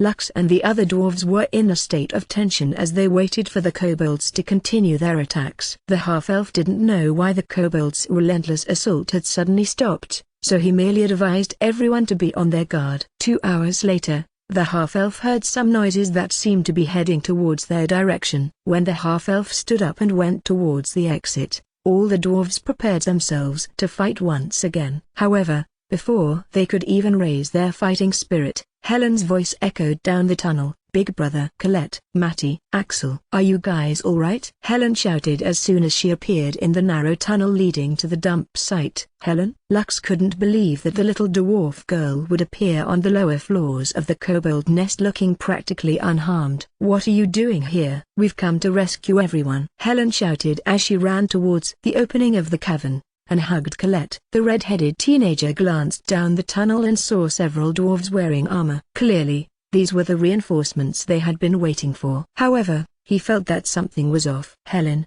did you meet any kobolds along the way? Lux asked. The kobold chieftain came to negotiate with the commander, Helen answered. We now have a non-aggression pact with the kobolds. We can all leave this place safely. When Lux and the dwarves heard Helen's words, most of them didn't believe it at the start. But after seeing that no kobolds were attacking the dwarves, they finally understood why the attack on their location had stopped. Lux breathed in a sigh of relief after confirming that Helen's words were true. Although he kept on showing a confident expression on his face to prevent Colette and the other dwarves from panicking, deep inside, he was standing on pins and needles. After losing the tension in his body, his legs buckled and he almost collapsed on the ground. Fortunately, Diablo was standing beside him and managed to support him in time. Big brother, what's this? Getting soft all of a sudden? Colette teased. Now that they had been saved, the little girl's cheekiness had returned. The half-elf only chuckled and ruffled Colette's hair in order to get back at her. Let's go back to Leaf Village, Lux said softly. I want to take a long nice rest and a few days off from adventures. Colette and the other dwarves felt the same way. With the protection of the warriors of Noria, all of them left the kobold's nest safely. Thorum had sent 50 of his men to accompany Lux, Colette, and the rest of her party to escort them back to Leaf Village. Along the way, Nevriel and Lux had a private talk. The middle-aged dwarf had directly asked the half-elf what kind of reward he wanted for his help in guiding them to the kobold's nest, where Robin was held captive. Lux didn't plan to play the goody two-shoes and reject the free rewards that were being offered to him. I want weapons and armor, Lux stated. The higher the quality, the better. Of course, if you plan to give me a mythical weapon, I will gladly accept it with open arms. Nevriel stared at Lux with a hawk-like gaze before leaving the half-elf's side. The red-headed teenager watched him go with a smile on his face.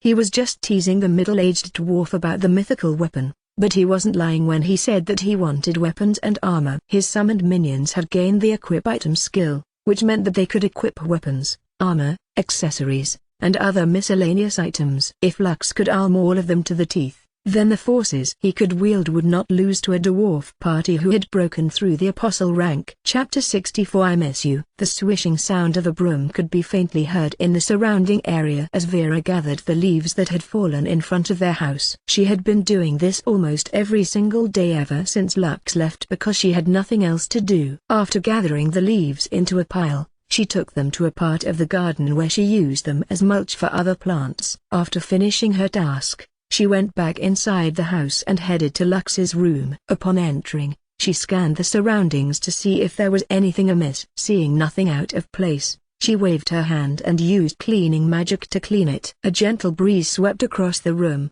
leaving a refreshing fragrance behind. Vera made sure to clean her grandson's room every day using magic to ensure that Lux's stay would be a comfortable one if ever he came back home to rest. She nodded her head in satisfaction once the cleaning spell ended. Just as she was about to leave, her gaze landed on a rainbow ball that sat on top of Lux's desk. It was something that she had bought from a passing merchant when Lux was only 2 years old. After picking up the ball, a nostalgic smile appeared on Vera's face as she remembered her adopted grandson's hardship when he was only 2 years old. 2 years after Vera saved Lux from the giant crocodiles. Good morning Grandma Vera. Good morning Lux. Are the two of you going out for a walk? Lux is growing up fast. It was just like yesterday when you adopted him as your grandson. After a few more years, he will definitely be a handsome boy. Vera smiled as she chatted with the residents of Wildguard Stronghold. Lux was a special existence within the stronghold,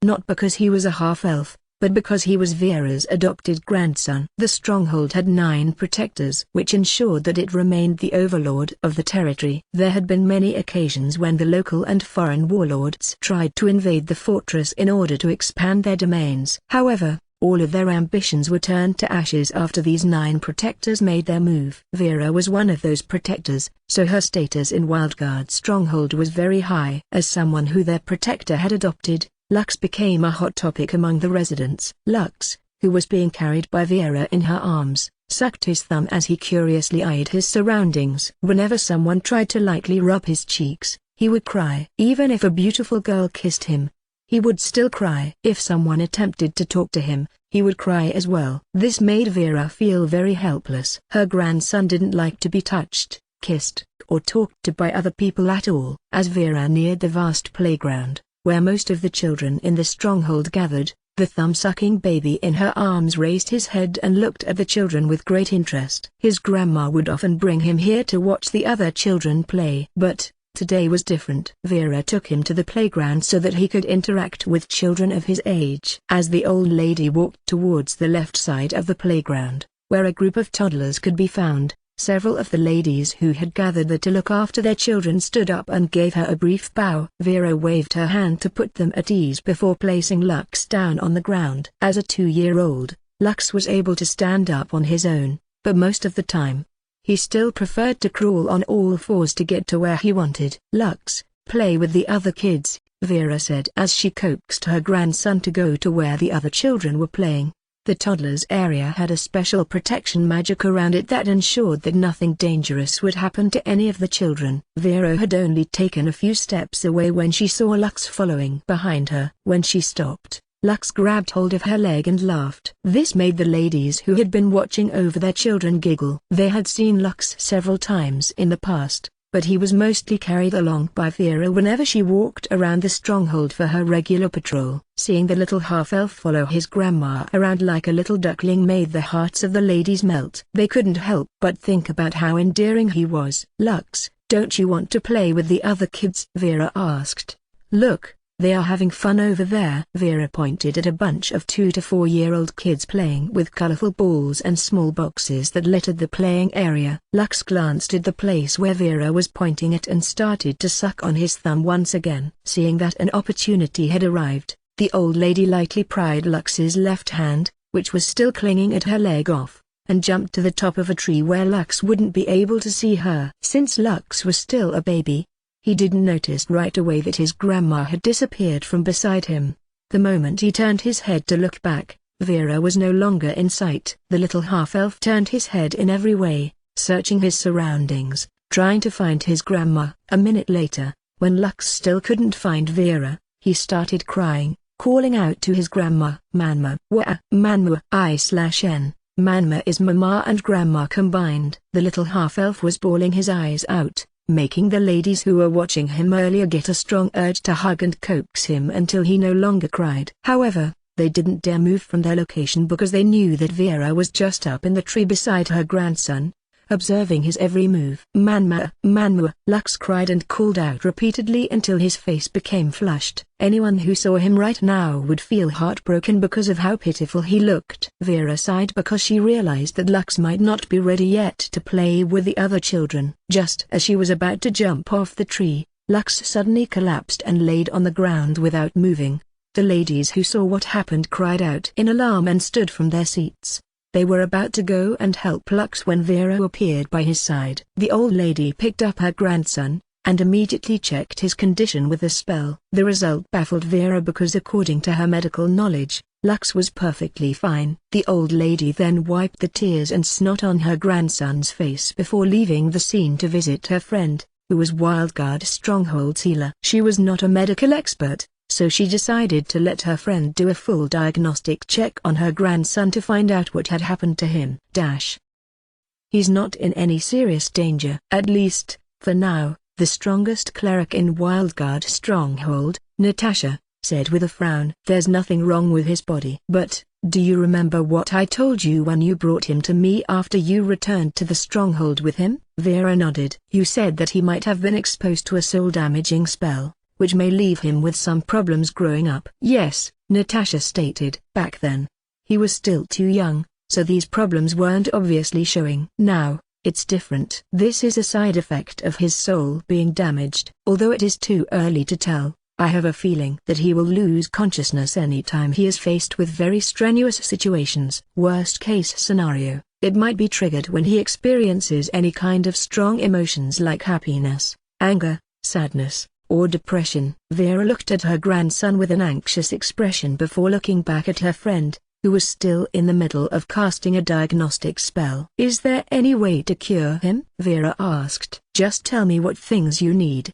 I'll get them for you. Natasha sighed and shook her head. This is beyond my capabilities. I've already tried to use my powers, and even gave him a very strong elixir a year ago. I thought that it would help his soul heal over time, but it didn't work. Then, what should I do? Don't let him feel any stress or encounter stressful situations. Bring him to me for regular checkups so I can observe his condition all the time. Maybe, just maybe, we will be able to figure out a way to rid him of this sickness before he becomes old enough to enter Elysium. After leaving her friend's house, Vera carried her grandson back to their residence. When she was halfway through their journey, Lux opened his eyes and looked drowsily at Vera. After seeing that his grandma was in front of him, he hurriedly wrapped his arms around her neck and once again started to cry. Clearly, the little half-elf had been scared silly earlier, and still hadn't gotten over the fact that Vera had disappeared without him noticing. There, don't cry, Vera coaxed as she lightly patted Lux's back.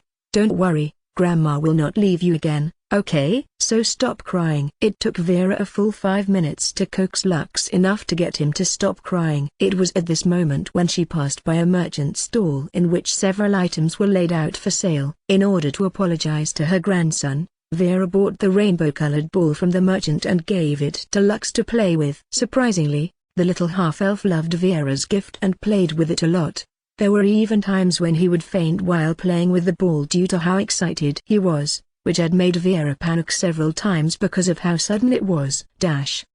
Time flies so fast, Vera muttered as she lovingly placed the ball back on top of the desk. She missed the days when Lux was still young, but she also understood that he couldn't remain a child forever. This was why when Lux decided to go to Elysium, she had given him her silent consent and passed her family's special techniques to him. Vera hoped that it would be enough to keep Lux safe when he faced dangerous situations. Just as she was wondering what to cook for lunch, she felt a fluctuation inside the house. Vera didn't hesitate and ran towards the training room. The moment she opened the door, a handsome half-elf with red hair and eyes as green as emeralds turned his head to look at her. I'm back, Grandma, Lux said with a smile. I missed you. The old lady walked towards her grandson and hugged him tightly. It had been more than a month since Lux had come to Elysium, so she had also missed him terribly. Welcome back, Lux, Vera replied as she lightly ruffled her grandson's head like usual. Your hair has grown a bit long. Do you want me to cut it for you? Is it that long already? Lux asked as he scratched his head. Yes, Vera answered with a smile. But, we can do that later. Have you eaten? What do you want to eat for lunch? That day, Vera cooked all of Lux's favorite dishes. The half-elf ate a lot because it was tasty and he had missed his grandma's cooking. After the meal, Lux told Vera about his adventures in Elysium. Vera smiled as she listened to her grandson's bragging. She found it funny when Lux told her that he single-handedly fought a kobold's nest. As someone that had fought these monsters in the past, How could she possibly believe her grandson's exaggerated tale? Well, as long as he is safe, that is all that matters, Vera thought as she praised Lux for his amazing performance. They had been finally reunited after more than a month aparting, so Vera had no intention of ruining Lux's good mood, and allowed him to brag as much as he wanted. While the grandma and grandson pair were spending some quality time together, news of what happened in the kobold's nest had reached the ears of the high-ranking personages in the kingdom of Gwilivan. By the time that the half-elf returned to Leaf Village to continue his adventures, he would understand that the dwarf race was not a race that should be taken lightly. Chapter 65. Will you please marry? I'm going now, Grandma, Lux said as he hugged Vera. I'll come and visit as often as I can. Vera hummed as she lightly patted her adopted grandson's head. I'll always be here waiting. Be safe, Lux. The red-headed teenager reluctantly took a step back as he looked at his grandma's gaze filled with affection. It was the face that had watched over him all these years and showered him with love and tenderness. In his past lifetime, Lux had no goals in life. This time around, he had two goals in mind. The first one was to help save the world from destruction, and the second goal was to make his grandma proud of him. He wanted her to know that all the sacrifices she had made for him all these years were worth it. More than anything else, he wanted the world to give Vera the recognition she deserved, and for that to happen, he must return to Elysium, back to the world that held the secrets on how Solis could be saved from its predetermined destruction. Take care, Grandma. I love you, Lux said as he pressed his fist over his chest. Open, Heaven's Gate. Lux turned into particles of light and disappeared. Vera smiled as she placed a hand over her chest. She was very happy that her grandson was doing well in Elysium. She knew that this parting wouldn't last forever, for in time, the little half-elf, who she had raised since he was a baby, would return to her side once more after he grew tired from his adventures.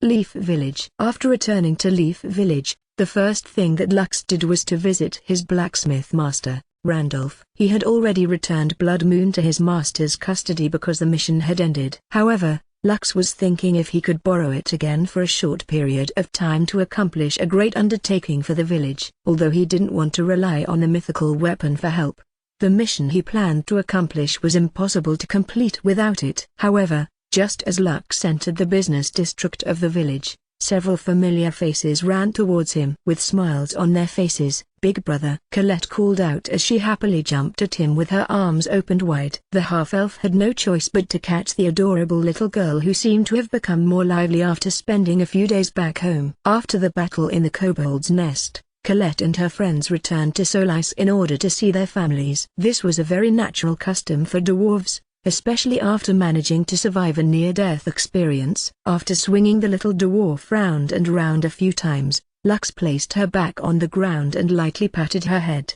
Colette, on the other hand, grabbed hold of Lux's hands and held it firmly in her two little hands. Big Brother, I have thought about this for a long time. You have risked your life a few times to save me, and for that I am very grateful, Colette said with a serious expression on her face. That's why, in order to repay you, will you please marry? Lux gulped because Colette was looking at him with a flushed expression on her face. The half-elf waited with bated breath as the little dwarf finished what she wanted to say. Matty, who was watching this scene, immediately became alarmed. He then gave Lux the "I'm going to kill you if you marry Colette" glare, which made the red-headed teenager have the strong urge to slap him. Will you please marry my big sister? Colette pleaded. That way, you will be part of our family. Matty, who was about to draw his sword, ready to hack Lux into pieces, stopped midway. He then looked at Colette and patted his chest in relief before glaring back at Lux, who had a dumbfounded expression on his face. Marry your big sister? Lux blinked once then twice in confusion. Yes. Colette nodded her head. My big sister is very beautiful. She has many suitors, but if I help you, your chances of marrying her will be very high. Don't worry, even if you are not a dwarf, I will vouch for you. Lux wanted to scratch his head using his left hand, since his right was firmly held by the excited little dwarf who was looking up at him with sparkling eyes. I'll think about it, Lux replied in helplessness. He felt that if he rejected Colette's offer right away, the little girl would throw a tantrum and pester him until he said yes. Good. Colette smiled. For now, she was satisfied with Lux's answer. After going back home, She had told her parents and her sister about how Lux had saved them inside the kobold's nest. Colette's parents and older sister were quite surprised because they understood how difficult it was to fight against a horde of kobolds inside their nest. Because of this, the little girls further even prepared several gifts to repay Lux for saving his daughter's life. "Big brother, this is for you. This came from my family. It's a thank you gift for saving our lives." Colette procured a silver ring from her magic bag and gave it to Lux. "Please, accept it." Lux didn't stand on ceremony and accepted the silver ring from Colette's hands. Right now, he wouldn't reject any goodwill that would help him become stronger in Elysium. When the half-elf glanced at the contents of the ring, he found 20 rank 2 beast cores and a blue bow with intricate designs. Out of curiosity, Lux took out the bow from the storage ring to give it a closer look. "It's a good bow," Lux said as he held it in his hands. Right now, he didn't have the ability to appraise things because he still hadn't learned the skill yet, but it was not a problem because he had the Elysium Compendium. Any item that could be found in Elysium was recorded inside the mythical item that Lux had acquired through Gaka. After summoning the compendium in his hand, the information for the bow appeared, and Lux wasn't able to stop himself from whistling after reading its contents. Less than Heart Striker, Bow of the Forest greater than. Weapon type, longbow. Rarity, unique. Requirement, dexterity 80.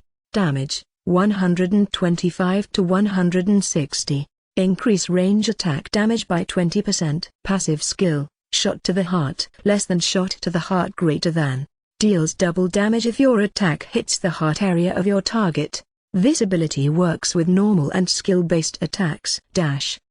Thank you, Colette, Lux said with a smile. "This is just the thing that I need." "I'm glad you liked it, big brother." Colette smiled back. She was quite happy that Lux liked the gift that her father had prepared for him. Although she hadn't seen Lux use a bow before, she believed that since her big brother was a half-elf, he was blessed with the ability to use a bow perfectly. What the cute little dwarf didn't know was that the reason why Lux was happy was because he was looking for a weapon to give to his skeleton hunter, Ishtar. With Heart Striker in her possession, her long-range attacks would be even more deadly. Matty, Helen, Axel, and Andy also gave Lux various gifts that came from their family. Although they didn't present Lux with any weapons, all of them gave him 10 rank 2 beast cores, which made the half-elf very happy. "Are you angels?" Lux asked as he accepted the beast cores with gratitude. "The last time I checked, today is not my birthday." "Huh? Did the kobolds clobber your head on our return trip?" Matty snorted. "This is just our family being grateful to you for saving our lives. Mark my word, this won't happen ever again. I will never, ever, be placed in a situation again where someone else needs to rescue me." Colette, Helen, Axel, and Andy all nodded their heads in agreement. Their experience inside the kobold's nest wasn't a good one. Because of this experience, they wanted to become stronger. The next time a similar situation happened, they wouldn't be as helpless as they had been previously. Lux could understand what they were feeling because he also thought the same. As long as he could become stronger than his enemies, then he wouldn't have to worry about being placed into a dangerous position.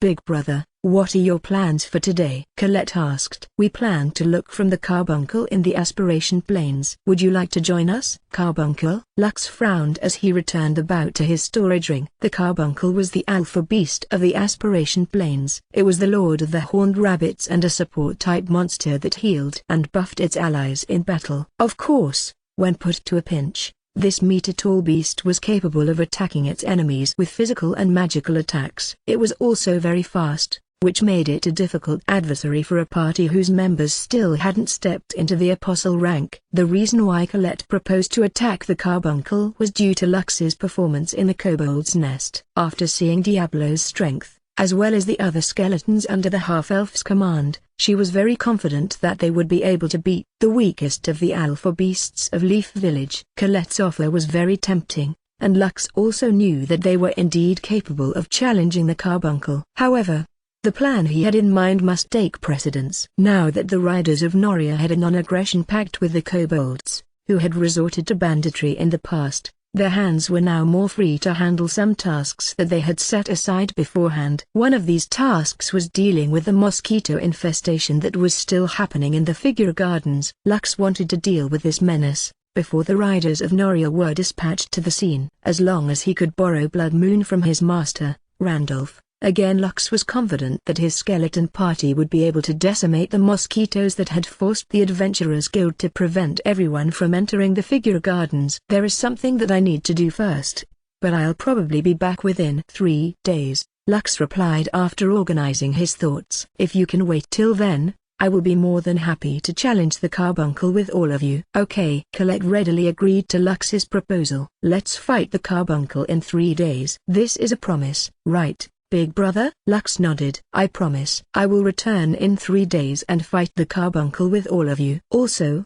I won't fight with any of you for the monster drops. All of you can have it, big brother. You are the best. Colette grinned as she gave Lux a thumbs up. After talking about a few more things, the group parted and went to deal with their own business. Lux resumed his journey to his master's workshop while time was still on his side. He hoped that before the riders of Noria arrived, he would be able to finish the task that he had set out to do. Chapter 66 Striking while the iron was hot. Your purpose is good, but can't you just wait until the riders of Noria handle this mission? Randolph, the blacksmith of Leaf Village, asked. Now that the kobolds are no longer a problem, it is only a matter of time before they resume handling the problems that they have set aside due to the kobolds' wanton banditry. It is exactly because of this reason that we should strike now, Master, Lux countered. Right now, there are so many monster materials that can be looted from the Figure Gardens. Are we going to let the riders of Noria take them all? Randolph's expression eased up a bit, and Lux knew that he was faltering. All he needed to do was give his master one more push before the latter agreed to lend him Blood Moon for a few days. Well, I'm going to be honest. It does tempt me, but the answer is still no, Randolph replied as he crossed his arms over his chest. Listen, Lux, I don't want you to rely on the mythical weapon to boost your progress. Since you are my disciple, I want you to resume your studies of blacksmithing.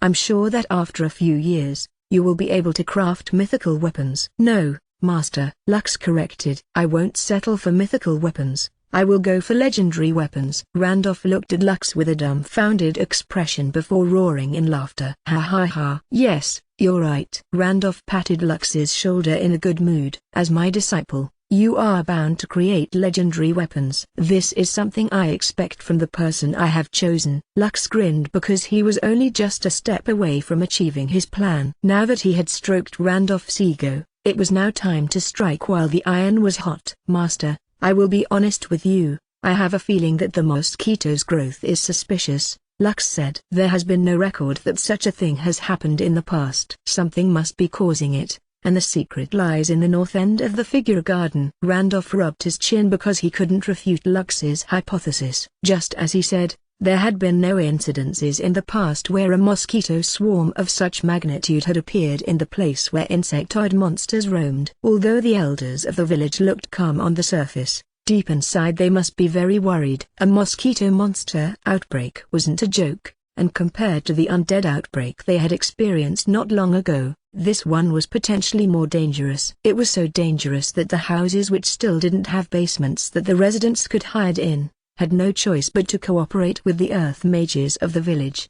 These earth mages used their magic to dig an underground shelter to be used for an emergency, in the off chance that they didn't have time to go to the main shelter. Lux, I know that your main purpose in asking for Blood Moon is to take advantage of the situation, Randolph stated. However, as one of the elders of the village, I still have to consider the well-being of everyone that lives here. If I lend you Blood Moon for a few days, are you confident that you will be able to deal with the mosquito swarm? Lux smiled as he held up 2 fingers from his hand. Without Blood Moon, my chances to accomplish my goal is only 20%, Lux admitted. However, if I have Blood Moon, my chances will rise to 60%. Master, I think it is worth it to take a gamble. I know you have skeleton summons to handle the dangerous stuff for you, but can you assure your safety in this mission? I can. Lux patted his chest with confidence. He had no intention of dying in Elysium because he knew that his grandma would be sad. So more than anything else, he had always prioritized his safety above all others. This was why he wanted Randolph to lend him Blood Moon. It was to ensure that his mission would become a huge success. Very well, Randolph relented. I will lend you Blood Moon, but only for a few days. After you finish this expedition, you will not ask me to lend it to you ever again. Do I make myself clear?" Lux nodded. "Yes, Master." The two talked about the details of how Lux would safely accomplish his mission. Hearing his plan made Randolph scratch his head in disbelief. He had thought that Lux had only planned a simple means to keep himself safe, so he was surprised to hear that his disciple also planned to hide in the underground tunnels of the ant nest to ensure that no mosquito would find him. After knowing that his soul disciple was truly going to play it safe, Randolph lent Blood Moon to Lux with peace of mind. As long as the half-elf wouldn't risk his life to fight against thousands of mosquitoes, the blacksmith of Leaf Village was willing to entrust him with the greatest creation that he had made in his lifetime. "Ah, Master, I need another favor from you," Lux said after receiving Blood Moon and re-equipping it in Diablo's equipment slot. There was one more important thing that he needed to do in order to maximize the rewards of his expedition. "Well, as long as it's not unreasonable, I will think about it," Randolph replied. Since he had already agreed to lend the half-elf his weapon, a little favor wouldn't hurt. Lux smiled as he told his master the contents of his favor. After hearing his request, Randolph nodded his head in agreement. Now that his goal has been achieved, Lux made preparations to enter the figure garden under the cover of darkness.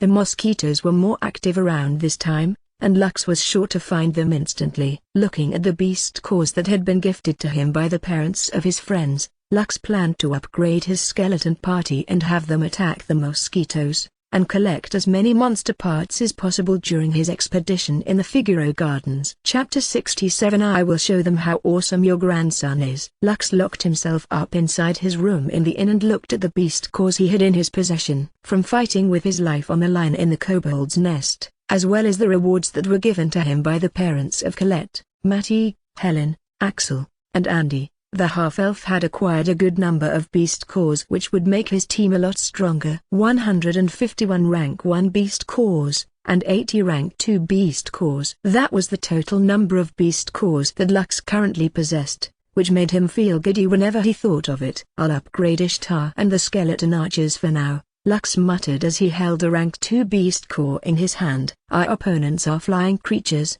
so range attacks will be more effective than melee attacks." Lux then checked Ishtar's current rank as he applied one beast core after another. After using 20 rank 2 beast cores, Ishtar's rating went up from D+ to C, which upgraded her overall stats. She also learned the passive skill Hunter's Eye, which allowed Ishtar's to lock on a single target and attack it with greater accuracy from great distances. Lux spent an additional 27 rank 2 beast cores to raise her rating to C+, which allowed her to learn two active skills, namely Arrow Shower and Piercing Arrow. Arrow Shower, as the name suggested, allowed Ishtar to shoot a magical arrow where it would split into multiple arrows that would rain down on her enemies. This was a very effective attack, especially when dealing with enemies that were grouped together. Piercing Arrow, on the other hand, was a skill that allowed Ishtar to fire a charged arrow that could pierce through armored units, or monsters that had very tough skin like dragon scales,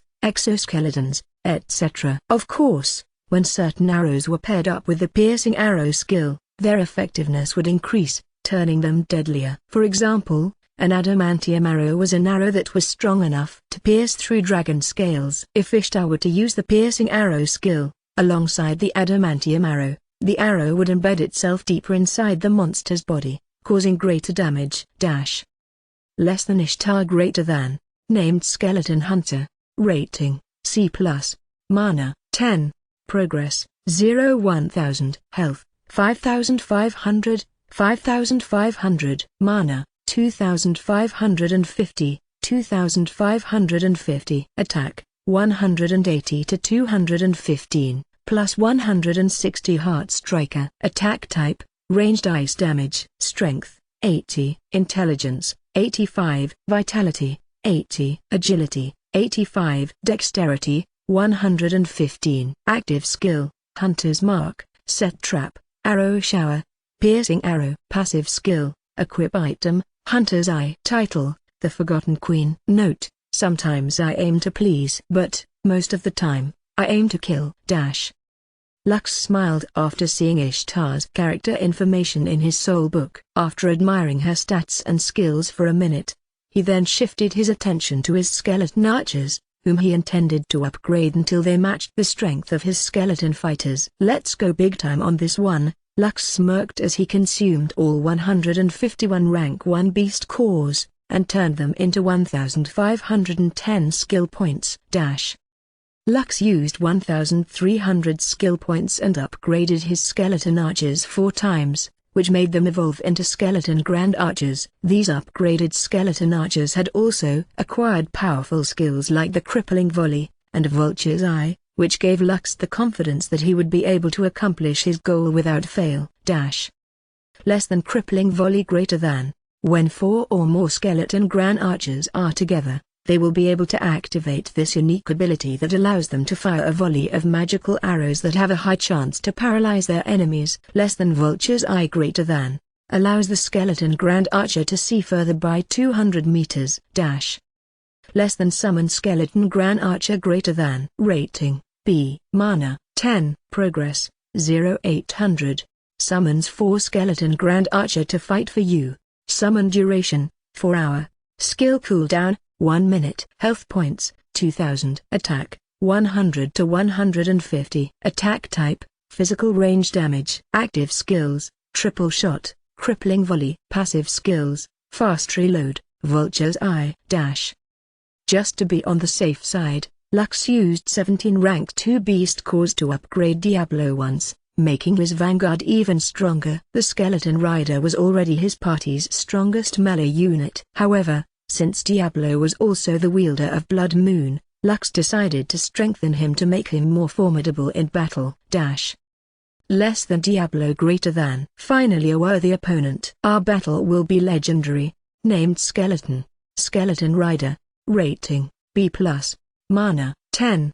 Progress 10. 800. Health 10,500. 10,500. Mana 1,940. 1,940. Attack 280 to 335, plus 300 damage from Blood Moon. Attack type ethereal damage. Strength 98, plus 1. Intelligence 97. Vitality 96, plus 2. Agility 97, plus 2. Dexterity 97, plus 2. Defense 83, plus 250. Defense title Firstborn, Squad Captain, Relentless Charger. Active skills slash, heavy slash, bone spear, duel, X, whirlwind slash, leap. Passive skills, parry, tactician, improved dodge, union of man and beast, enhanced fortitude, intimidate, new. Lux still had 220 skill points remaining, which he set aside for the time being so they could be used for future upgrades. Diablo had also learned the skill Intimidate, which struck fear in monsters that were equal or weaker than it in rank. Monsters affected by the Intimidate skill would have their attack speed and movement speed decreased by 30%. Diablo and Ishtar are now rank 2 monsters, while my other summons are at the middle stage of rank 1 monsters, Lux thought as he glanced at the information of all the creatures under his command. Back then, he thought that it would take him a long while to gather resources in order to fully upgrade his minions. Gathering beast cores was not an easy task, especially at the start when one was going solo. If not for the fact that he had been generously rewarded by Colette's parents at the beginning, as well as having the chance to take advantage of the Figaro Garden and Kobold Nest incidents, Lux would not have reached the stage he was in right now. Now that his minions had all evolved and became stronger,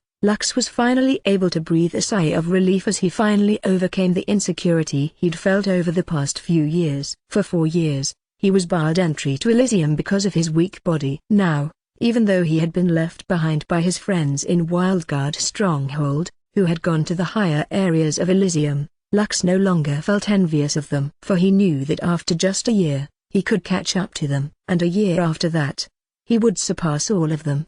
"Grandma, just wait for me," Lux said as she stood up to leave his room. "A few months from now, I will surprise everyone in Wildguard Stronghold. I will show them how awesome your grandson is." The half-elf left the inn with a serious expression on his face. His destination was the Figaro Garden, and he would not return until his storage bags, storage rings, and his enchanted bee string were filled to the brim with resources that would make his master Randolph, laugh until all of his teeth fell out of their sockets. Chapter 68 Lux's Master Plan. The buzzing of mosquitoes could be heard in the darkness of the night. Ever since Lux had left to save Colette and the others, the numbers of mosquitoes had increased significantly. In fact, there were now so many of them that the ecosystem of the figure garden was in danger of being overturned. The first thing that the half-elf did when he entered the garden was to look for the nearest ant nest where he could hide. The ants recognized Lux right away because he was the only half-elf that visited the garden, not to mention that he had become their business partner as well.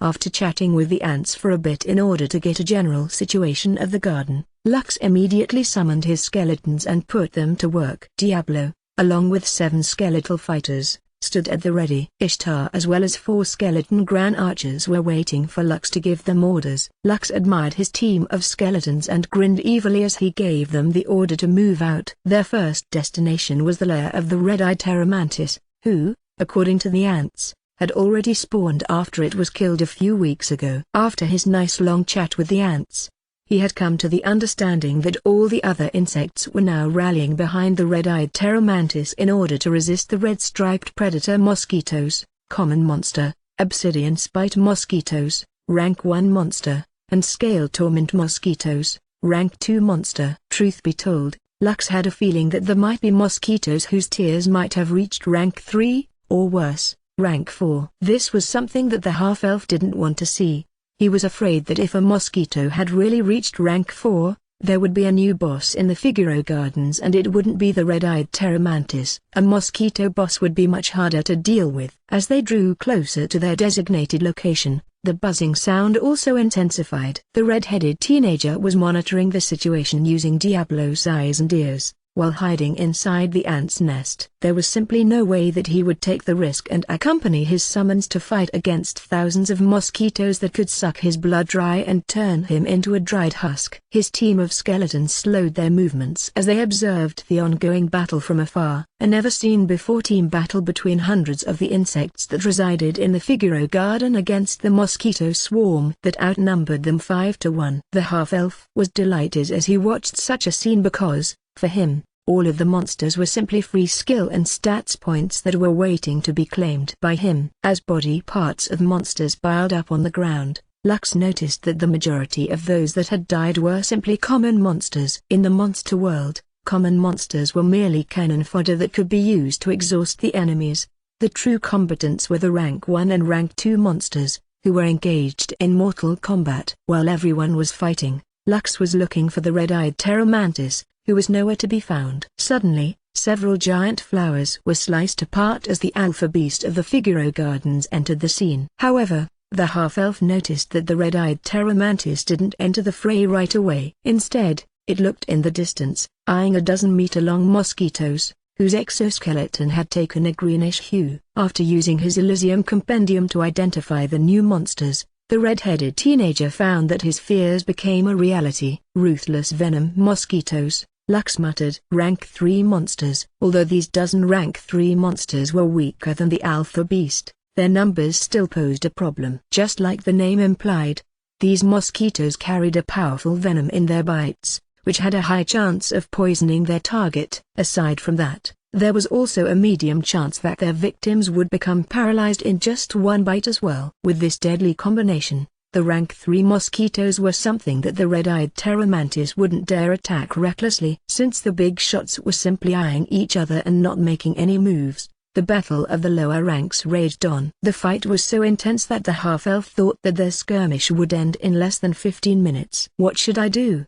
Lux thought. Should I help the insects, or should I help the mosquitoes? The red-headed teenager pondered this question for a bit as he eyed the battlefield with a serious expression on his face. After weighing the pros and cons on who to help, the half-elf ordered his skeletons to help the mosquitoes vanquish their enemies. Although he knew that this was the wrong thing to do, Lux simply went ahead with his plan due to one simple reason. Mosquitoes only drink blood, they don't eat beast cores. Lux muttered. Since that is the case, I'll just help them kill the other insects faster. Don't think badly of me, this is just pure business. After receiving Lux's orders, the skeletons sprang into action. They immediately attacked the insects and targeted their wings and legs, crippling them and allowing the mosquitoes to go in for the kill. Diablos, Ishtars, and the skeleton's appearance had a profound effect on the battle. They were high-ranking monsters, so their battle prowess was enough to tilt the advantage in favor of the mosquitoes. The red-eyed Terramantis screeched in anger as it opened its wings to fly towards Diablo and the others. However, Ishtar's ranged attacks, that were imbued with the ice element, slowed its movement by a good margin. Seeing that an opportunity arrived, the ruthless venom mosquitoes joined in and attacked the alpha beast from all sides. This was the effect that Lux had wanted to achieve, and he couldn't help but laugh madly while he was inside the ant nest. "That's it. Die and give your beast cause to me." Lux laughed. No matter what happened, he would get the red-eyed Terramantis body parts this time without fail. Back then, he was forced to compromise and sell the parts of the alpha monster to Frederick and his party. Now, it was different.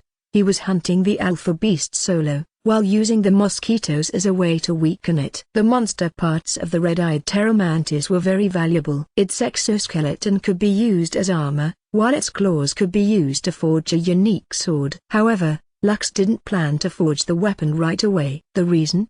Because the Elysium Compendium had reminded him that a better weapon could be crafted using 10 claws from the red-eyed Terramantis. If crafted properly, the weapon had a high chance of becoming a pseudo-mythical weapon that had a sharpness that could cut through steel. In order to achieve this, the red-headed teenager needed to fight the alpha monster 5 times, in order to collect 5 sets of claws. This was something that beginners knew nothing about. In fact, there were only a handful of individuals in the entirety of the Gwalivan Kingdom who knew about this, and all of them were Master and Grandmaster blacksmiths. Randolph was a master blacksmith, so he also knew the recipe of this pseudo-mythical weapon. However, he kept his lips shut tight and would only buy these monster parts from the dwarves, at a very high price, silently. In fact, Blood Moon was made with 5 sets of claws from the red-eyed Terramantis, teeth from the Forest Wolf King, and the beast cores of 3 high-ranking noble vampires, whose rank was no lower than Viscount. Creating this weapon was no easy feat because the chances of failure were high. Fortunately, against all odds, Randolph had succeeded and the mythical weapon Blood Moon was born. As Randolph's disciple, he had learned the recipe from his master, which made him want to craft a Blood Moon of his own. Because of this, he decided to just collect the parts he needed, while he was still in Leaf Village. That way, he would be able to craft the weapon that made Diablo a killing machine. After the mosquitoes gained the advantage in battle, Lux ordered his skeletons to slowly back away to the outskirts of the battlefield. He was quite far from the location of the battle, and he didn't want to lose any more of his forces. Among the 7 skeleton fighters, 3 had died in battle. The skeleton Gran Archers suffered no losses because they were attacking from a safe distance, and were protected by Ishtar. The half-elf had also ordered Diablo to not use any of his flashy moves, so that Blood Moon's ability would be hidden from the high-ranking monsters. He planned to deliver the coup de grace when they least expected, giving them no time to evade the deadly blow that would end their lives. Just like the mantis stalking the cicada, unaware of the aureole from behind, Lux manipulated his forces to attack the insects that were a safe distance from the battle being waged between the rank 3 mosquitoes and the alpha monster that ruled the Figaro Garden. The red-headed teenager knew that the alpha monster was not an easy opponent to beat, but he would be damned if he allowed the rascal to get away after he had decided to claim its monster parts as his own. "Diablo, pay extra close attention to the red-eyed Terramantis," Lux ordered. "Once it enters its berserk state, pull out as fast as you can. Stop all hostilities against the insects and get as far from the battlefield as possible." The half-elf knew that in that brief period of time when the red-eyed Terramantis entered berserk mode, its stats would double, and it would become unstoppable. He planned to wait patiently until the berserk effect wore off, before going in for the kill. In the meantime, Lux had resummoned the skeletal fighters that died and ordered them to regroup with everyone in battle. Although the journey from Lux's location to Diablo's was several minutes away, he figured that it was enough time for his forces to regroup and take advantage of the weakened alpha monster so they could end its life once and for all. Chapter 69 Once in a Lifetime Opportunity. Due to Ishtar's and the skeleton Gran Archer's harassment of the red-eyed Terramantis, The mosquitoes were able to take advantage of the situation and collectively bombarded the mantis with venomous sprays that whittled its health away. The other insects who realized that their leaders were losing the battle decided to shift their attention to the skeletons that had appeared out of nowhere. However, Diablo stood in front of his subordinates and fought with Blood Moon in hand. Although 2 more skeleton fighters died during the collision, Diablo was more than enough to hold off several enemies at once. After all, he was a rank 2 monster, and he had a mythical weapon on hand. The mosquitoes had figured out that the skeletons were on their side, so they used this opportunity to deal significant losses to their enemies. In the end, Diablo and only 2 other skeletal fighters remained as the vanguard, while Ishtar and the skeleton Gran Archers fired volley after volley of attacks aimed at the red-eyed terror mantis in the distance. 5 minutes later, the eyes of the red-eyed terror mantis glowed brightly. This was a sign that it was about to use its berserk skill, which Lux and Diablo had been waiting for. As soon as the alpha monster showed signs of going berserk, the skeletons immediately stopped attacking and ran away like there was no tomorrow. A few seconds after they left the battlefield, an angry screech that was similar to nails scratching a steel resounded in the surroundings. The red-eyed terror mantis berserk state doesn't happen right away. It was a gradual strengthening that increased all of its stats by 50% after several minutes had passed. The best way to fight against it was to let it activate berserk, then run away until its duration ended. All alpha beasts and field bosses had berserk skills. This was why they were the hardest to fight, and also why they were more dangerous than normal monsters. The red-eyed terror mantis was a high-tiered rank 2 beast. Although it was only rank 2, it was stronger than most rank 3 monsters. Once it entered its berserk state, its strength would reach the middle stages of rank 3, which would put it on par with a rank 4 monster at its peak. Since it was a high-tiered monster, its health and defenses were stronger than most, so it was impossible to fight it alone, even if the opponent was also a rank 4 monster. Lux had looked for all of the information related to the red-eyed terror mantis because it was one of the most dangerous alpha beast in the beginner zone, only second to the field boss, the Forest Wolf King. Those who had reached the rank of apostles would usually challenge this alpha monster as proof of their strength before leaving the Leaf Village, just like Frederick's party did when their party had reached the apostle rank. Powerful gusts of wind blew in every direction as the red-eyed terror mantis unleashed a devastating attack against the mosquitoes that had encircled it. Its sharp claws sliced anything in its path,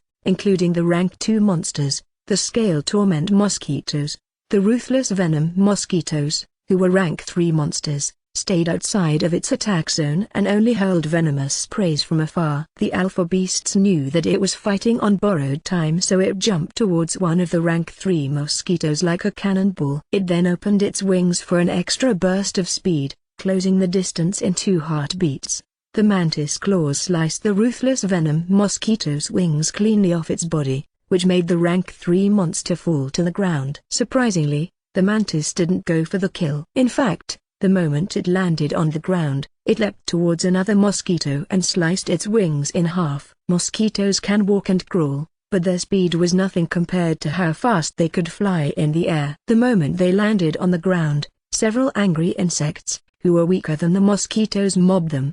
Despite the latter being stronger, one by one, the rank 3 mosquitoes fell on the ground until only 4 were left.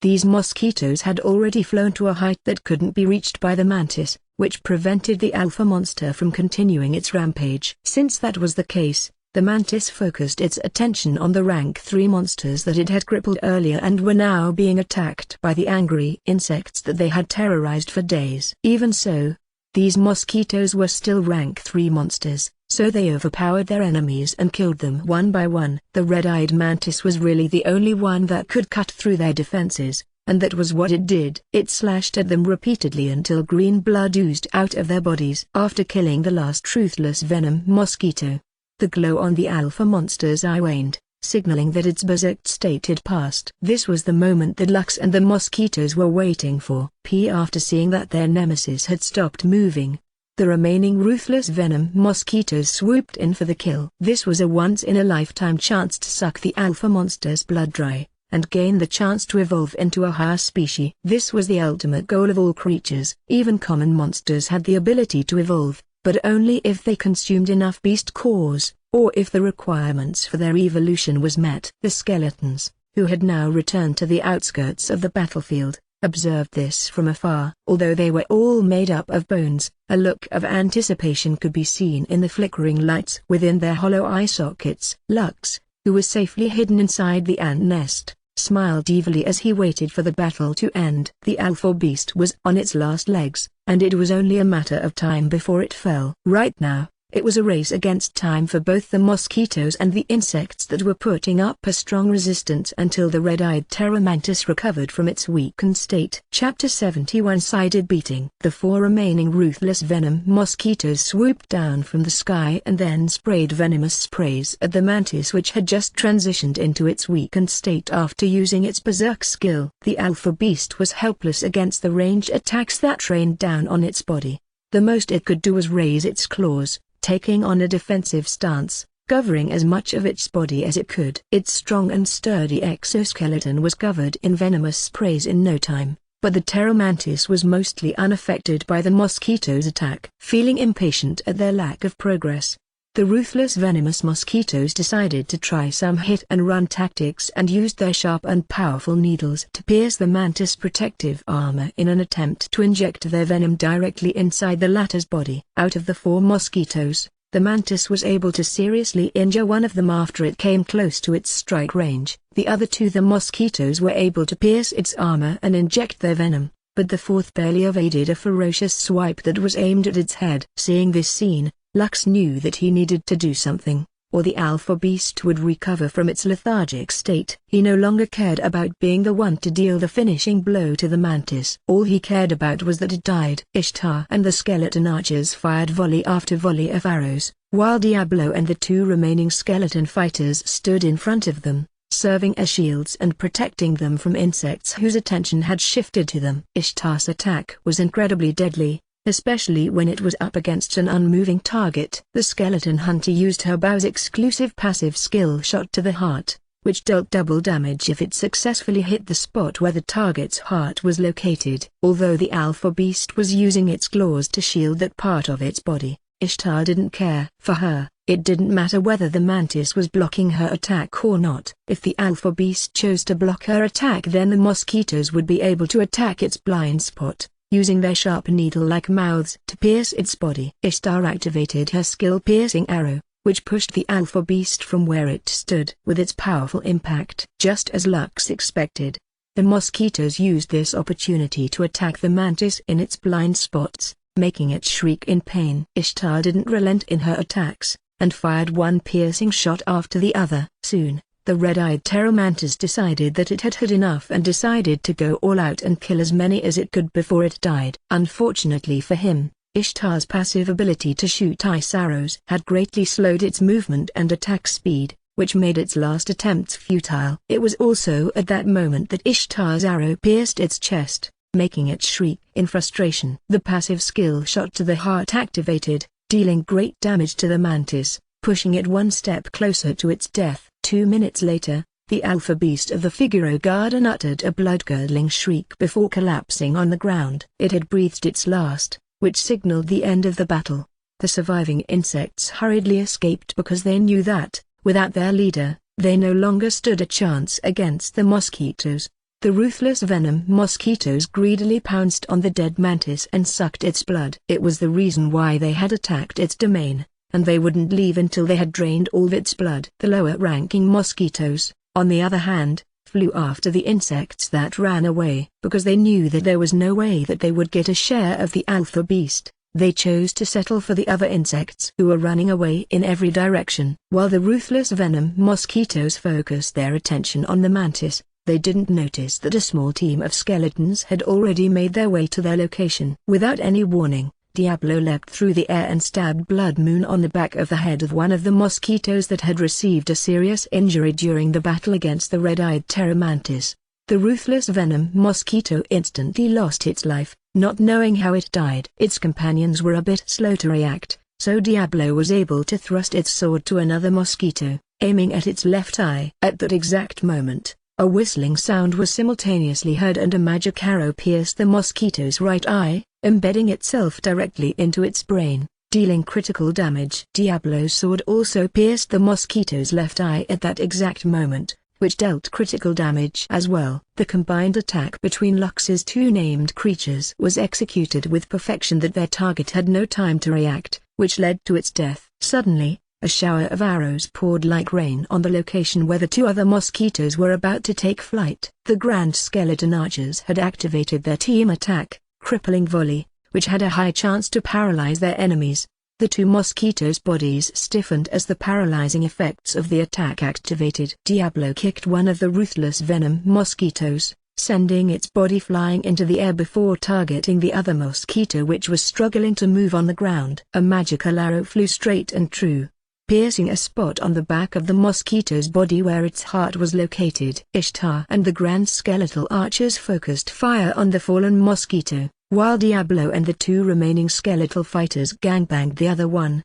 The mosquitoes looked at the skeletons in anger because they thought that they were on the same side. What they didn't know was Lux and his team weren't on anyone's side. Their goal was to take advantage of the situation and collect as many beast cores and monster parts as possible. After a few minutes of one-sided beating, the two rank 3 mosquitoes finally died. Diablo hurriedly activated the enchanted beast ring and stored the body of the red-eyed Pteromantis, as well as the bodies of the 4 mosquitoes had just been slain. Ishtar and the other Grand Archer skeletons regrouped with Diablo and began the tedious process of beast core collection. Lux's skeletons had acquired an inventory after they got upgraded. Although it wasn't big, it was more than enough to store 100 beast cores per skeleton monster. The fun part about this item inventory skill was that Lux could directly transfer those items from the skeleton's inventory into his through the soul book. This was something that was never heard before in Elysium, and the half-elf felt that Tyrael had tweaked his soul book to allow such things to happen. It was the only explanation Lux could think of, and he was more than happy to abuse this feature. It's too bad that the monster storage ring has a limit, Lux muttered. If possible I'd like a few more of those. The half-elf knew that storage items that could store the monster's entire bodies cost a lot. However, he understood well that buying those would be worth it. If he happened to kill a rare monster in the future, bringing it back, instead of dismantling its body and only taking the most important part of its body, would be more profitable. While Lux's skeletons were busy prying the beast cores from the dead insects on the ground, the sound of buzzing once again permeated the air. The red-headed teenager knew that their time was up. Although he wanted to get as many cores as possible at this time, he couldn't allow his cover to be blown at this point in time.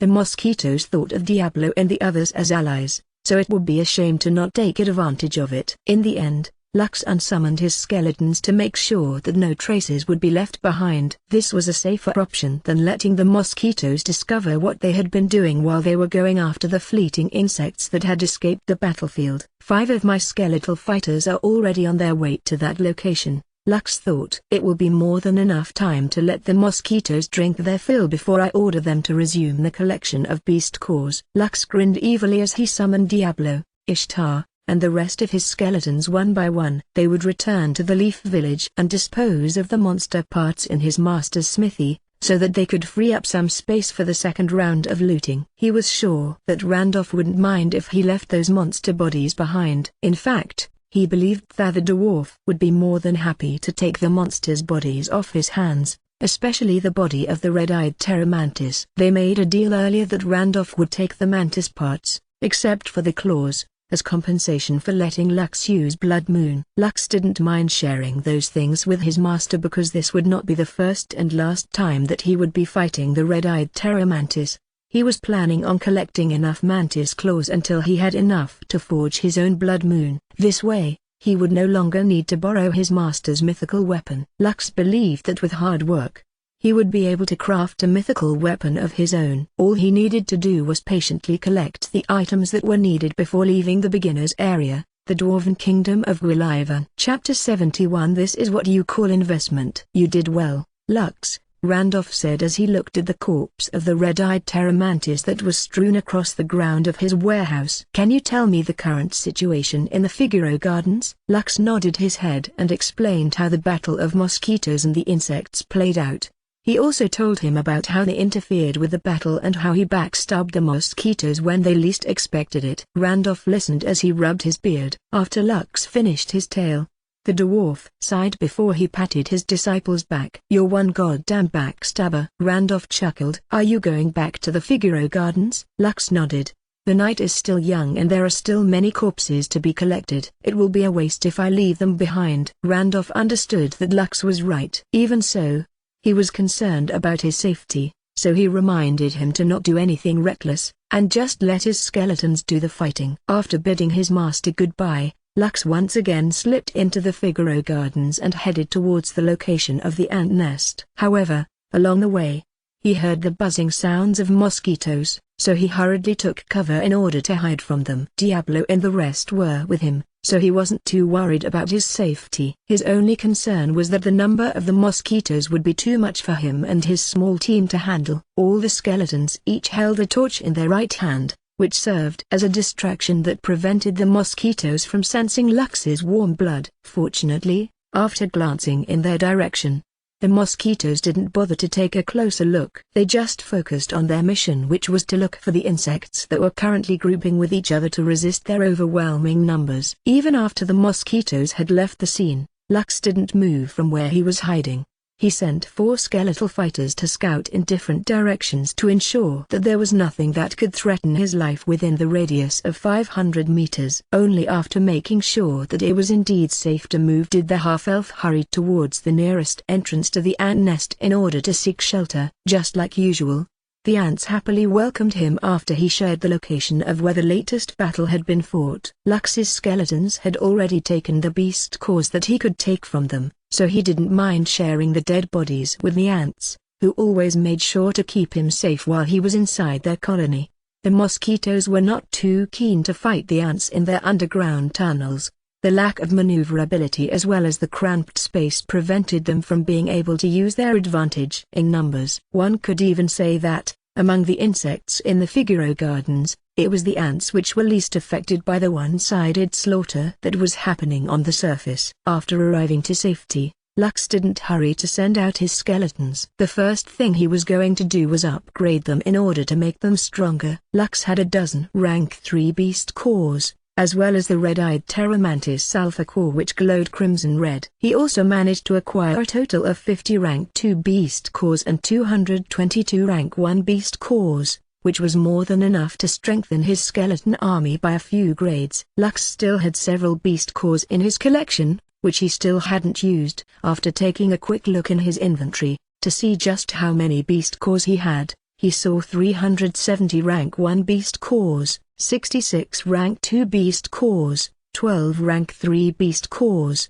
and 1 alpha beast core. This was a staggering number. If his grandma Vera were to know how her grandson was faring inside the beginner's village, she would definitely be surprised and would question him about how he had managed to acquire so many beast cores on his own. No matter how one looked at it, Lux was simply a cheat-like character who was abusing the mechanics of the rules inside the beginner's village. Although his rank was still below the apostle grade, his summons had long exceeded the limit of the rank of anyone that could stay in the beginner's zone. Lux was like one of those gamers who like to overlevel themselves before taking on the first boss of the game. This would ensure that the enemy wouldn't pose any threat to him, and he would be able to gain the upper hand in any of the battles that would take place within the different zones of the beginner's village. The half-elf used 43 rank 2 beast cores in order to upgrade Diablo twice. He knew that the one who would decide the success of this mission would be none other than his first-named creature, whose combined stats had reached 560,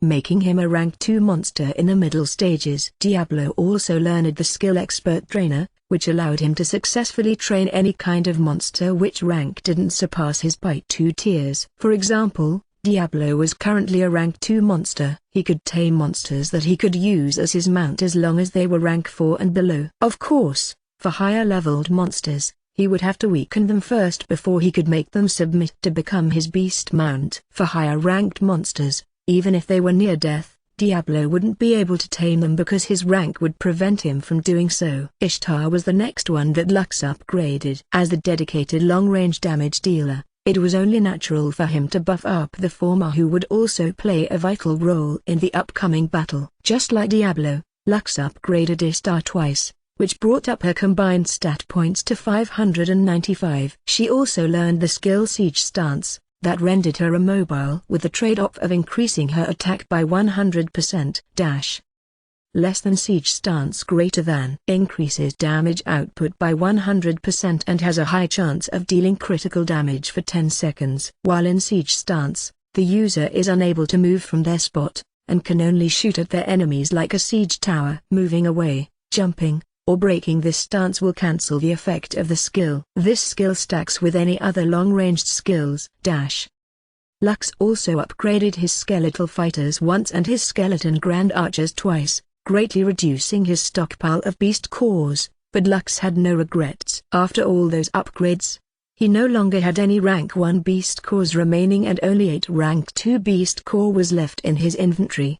He didn't touch the rank 3 beast cores, as well as the alpha cores, because he planned to use those for himself after he left Leaf Village. His skeletal fighters learned the skill Whirlwind Slash, which allowed them to deal low damage, while the skeleton grand archers learned Poison Arrow, which made their attacks very deadly. "This is what you call investment," Lux muttered as he gazed at his skeleton team that had become stronger. Although his way of doing things burned more resources when compared to Colette and the others, the payback was very satisfying. Right now, aside from Diablo and Ishtar, Lux's army was only wearing the basic weapons and armor that he had bought from his master at a very cheap price. If only he could arm them all to the teeth, then forget about forming a party for the dungeon. He could go solo and kill the boss all by himself, as long as his skeletons had the right equipment for the job. Now, let's address the main goal of this trip. Diablo, lead everyone towards the north of the Figaro Gardens, Lux ordered. It's time to raid the mosquito nest and see what is causing this massive outbreak. Lux and Randolph both agreed that what was happening inside the Figaro Garden was a bit abnormal. He wanted to get into the bottom of things, and in order to do that, his forces would first need to travel to the north, and investigate the source of the problem.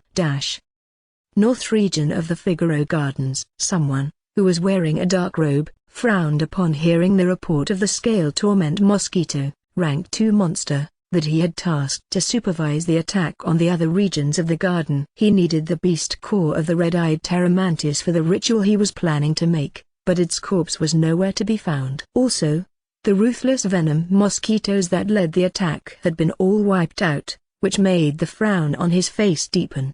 He didn't believe that the alpha beast was the one that killed them all, so he conducted a thorough investigation and interrogated the scouting parties that he had assigned to patrol the garden on a regular basis. "Did any of you see anything unusual?" the dark-robed figure asked. "It could be anything that you don't always see in this territory." BZZZT. One of the red-striped mosquitoes flew towards him and spoke about the skeletons that it saw when it was patrolling the area. After hearing his subordinate's report, the person wearing the dark robe smashed his fist on his makeshift table, breaking it in half. After panting for half a minute, he regained his composure as he stared at the giant cocoon that was pulsing beside him like a beating heart. "So, we have a rat in our midst," the dark-robed figure gnashed his teeth. "All of you, find the location of those skeletons. Do not alert them, just simply encircle the area where they are located. Find any dwarf that you see and bring them to me alive. I would like to have a nice, long talk with the person that is getting on my way." The dark-robed person assumed that the one that was getting on his way was a dwarf. He could not be blamed for thinking that way because the Gwalivan kingdom was a dwarf kingdom. No other races could be seen within its lands, so he deemed that only a dwarf could pose a threat to his plans. Now that he was only one step away from realizing his goals, he would ensure that no more mishaps happened. Although losing the beast core of the alpha beast was troublesome, he had other substitutes that he could use in order to take its place. However, what concerned him was the identity of his enemy. Right now, he was increasing the pace of his experiment because he had heard that the riders of Noria had just dealt with the kobold bandits that were terrorizing the lands. He thought that he still had a few more days before his experiment was complete, but it seemed that fate had other plans for him. Since that was the case, he had no choice but to find the perpetrator, and offer their blood to the new breed of monster that would make him and his organization the Overlords. An organization that wished to control the dwarf kingdom of Gwalivan from the shadows. Chapter 72 Birth of an Abomination. In the middle of the night, the intense buzzing sounds of insect wings spread across the Figaro Gardens. Diablo, Ishtar, and the other skeletons were sneakily moving towards the north using the darkness as cover. The mosquitoes weren't able to detect them because their bodies didn't give off any heat, making them practically invisible in the former's eyes. As the elite skeleton party neared their destination, they noticed that the monster nest was mostly empty. The robed man had ordered the mosquitoes to look for the traces of the skeletons, and capture their summoner. Fortunately, Diablo and his team had been using plenty of the underground tunnels the ants had made to reach the northern regions, which allowed them to bypass the mosquitoes that were looking for them. Diablo gazed at Ishtar and the latter nodded her head. She then nocked an arrow on her bow and took aim. The skeleton Gran archers followed her lead and also prepared to shoot, only waiting for her signal to attack. A few seconds later, a shower of arrows killed the red-striped mosquitoes that were loitering around the entrance of the monster nest. Since they were common monsters, they instantly died from the surprise attack that Ishtar and her archers had unleashed. After making sure that no other monsters were in sight, the group hurriedly entered the nest. Lux, who was watching everything through the eyes of Diablo, frowned. He thought that he and the skeletons would be fighting their way through vast swarms of mosquitoes, but after arriving at their destination, the mosquitoes were nowhere to be found. The half-elf wasn't aware that the majority of them were currently sweeping the Figaro garden in search of Diablo and him. As the skeletons traveled deeper inside the nest, they arrived in what seemed to be a spacious cavern, where a 4-meter-tall glowing cocoon lay at its center. Beside it was the robed person who was busy chanting incantations, as if reinforcing the cocoon and strengthening whatever was inside it. Before Lux could even assess what was going on, a notification sounded and a series of text materialized in front of him. Less than birth of an abomination greater than. Mission rating, S. An unknown organization is conducting an experiment within the beginner's area of the Gwalivan Kingdom. Their goal is to create a monster that could potentially make them the overlords of the Dwarf Kingdom to overturn the rule of the royal family. Their plans are still in the initial stages and it is up to you to stop them. Less than quest objective greater than. Kill the abomination. No matter what happens, the creature must be killed at all cost. Gather information about the unknown organization and pass it to the Knights of Noria. Quest duration, 1 hour. Quest will automatically fail if you fail to subjugate the abomination within the allotted time. Less than rewards greater than 100 free stat points, 100 skill points, 100 body constitution points, 500 Elysium gold coins, 500 Riders of Noria reputation points, 100 Kingdom reputation points, exclusive to Kingdom of Gwalivan, 2000 Leaf Village reputation points. A rank S mission? Lux gasped internally after reading the information that had suddenly flashed in front of him. And I only have 1 hour to accomplish it? After staying inside the Leaf Village for a few months, he found that there was not a single rank S mission available for people in the beginner zone. The highest mission available was the subjugation of the field boss, Forest Wolf King. But even that was only a rank A mission. What did that mean? It meant that this mission was harder than subjugating a field boss. It also meant that an elite party of apostles was needed to finish such a task. Fortunately, I upgraded Diablo, Ishtar, and my other skeleton summons, Lux thought as he observed the robed person through Diablo's eyes.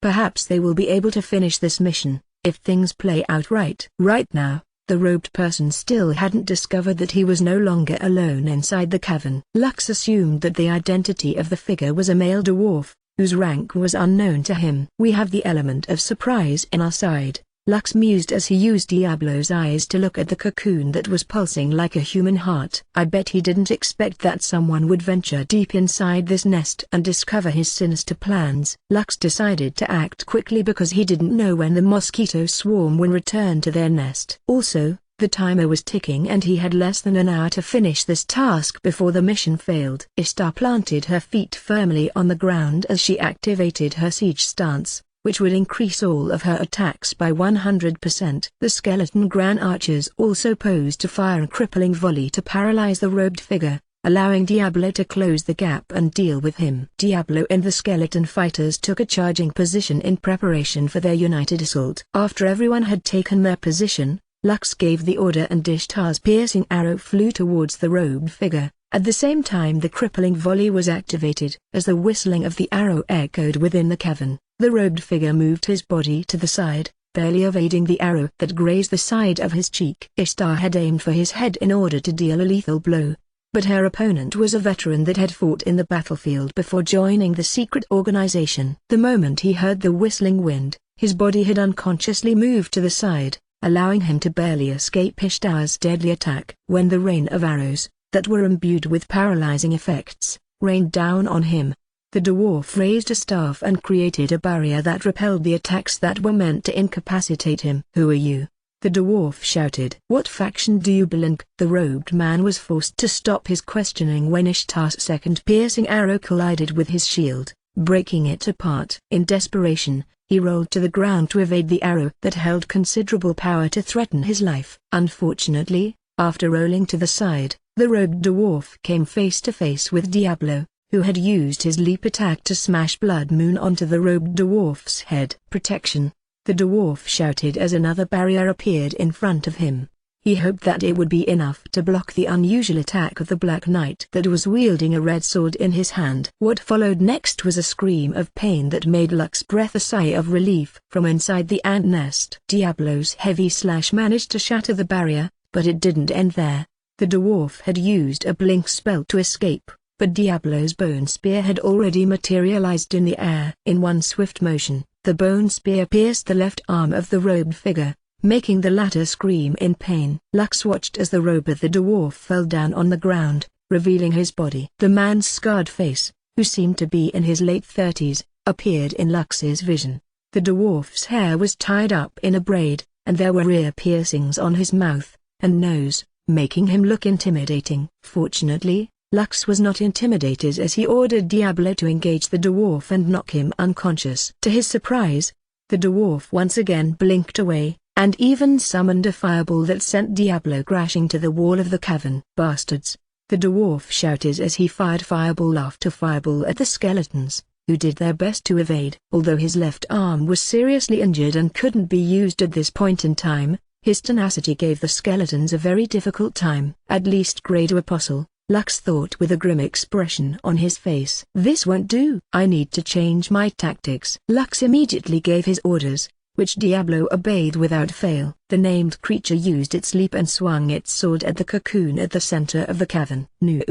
the dwarf shouted as he stopped hurling fireballs at Ishtar and the skeleton grand archers, who were using long-ranged attacks against him. Just like their leader, the skeletal fighters also started to hack the cocoon, using it as a shield to prevent the wizard from firing fireballs at him. "Blasted undead!"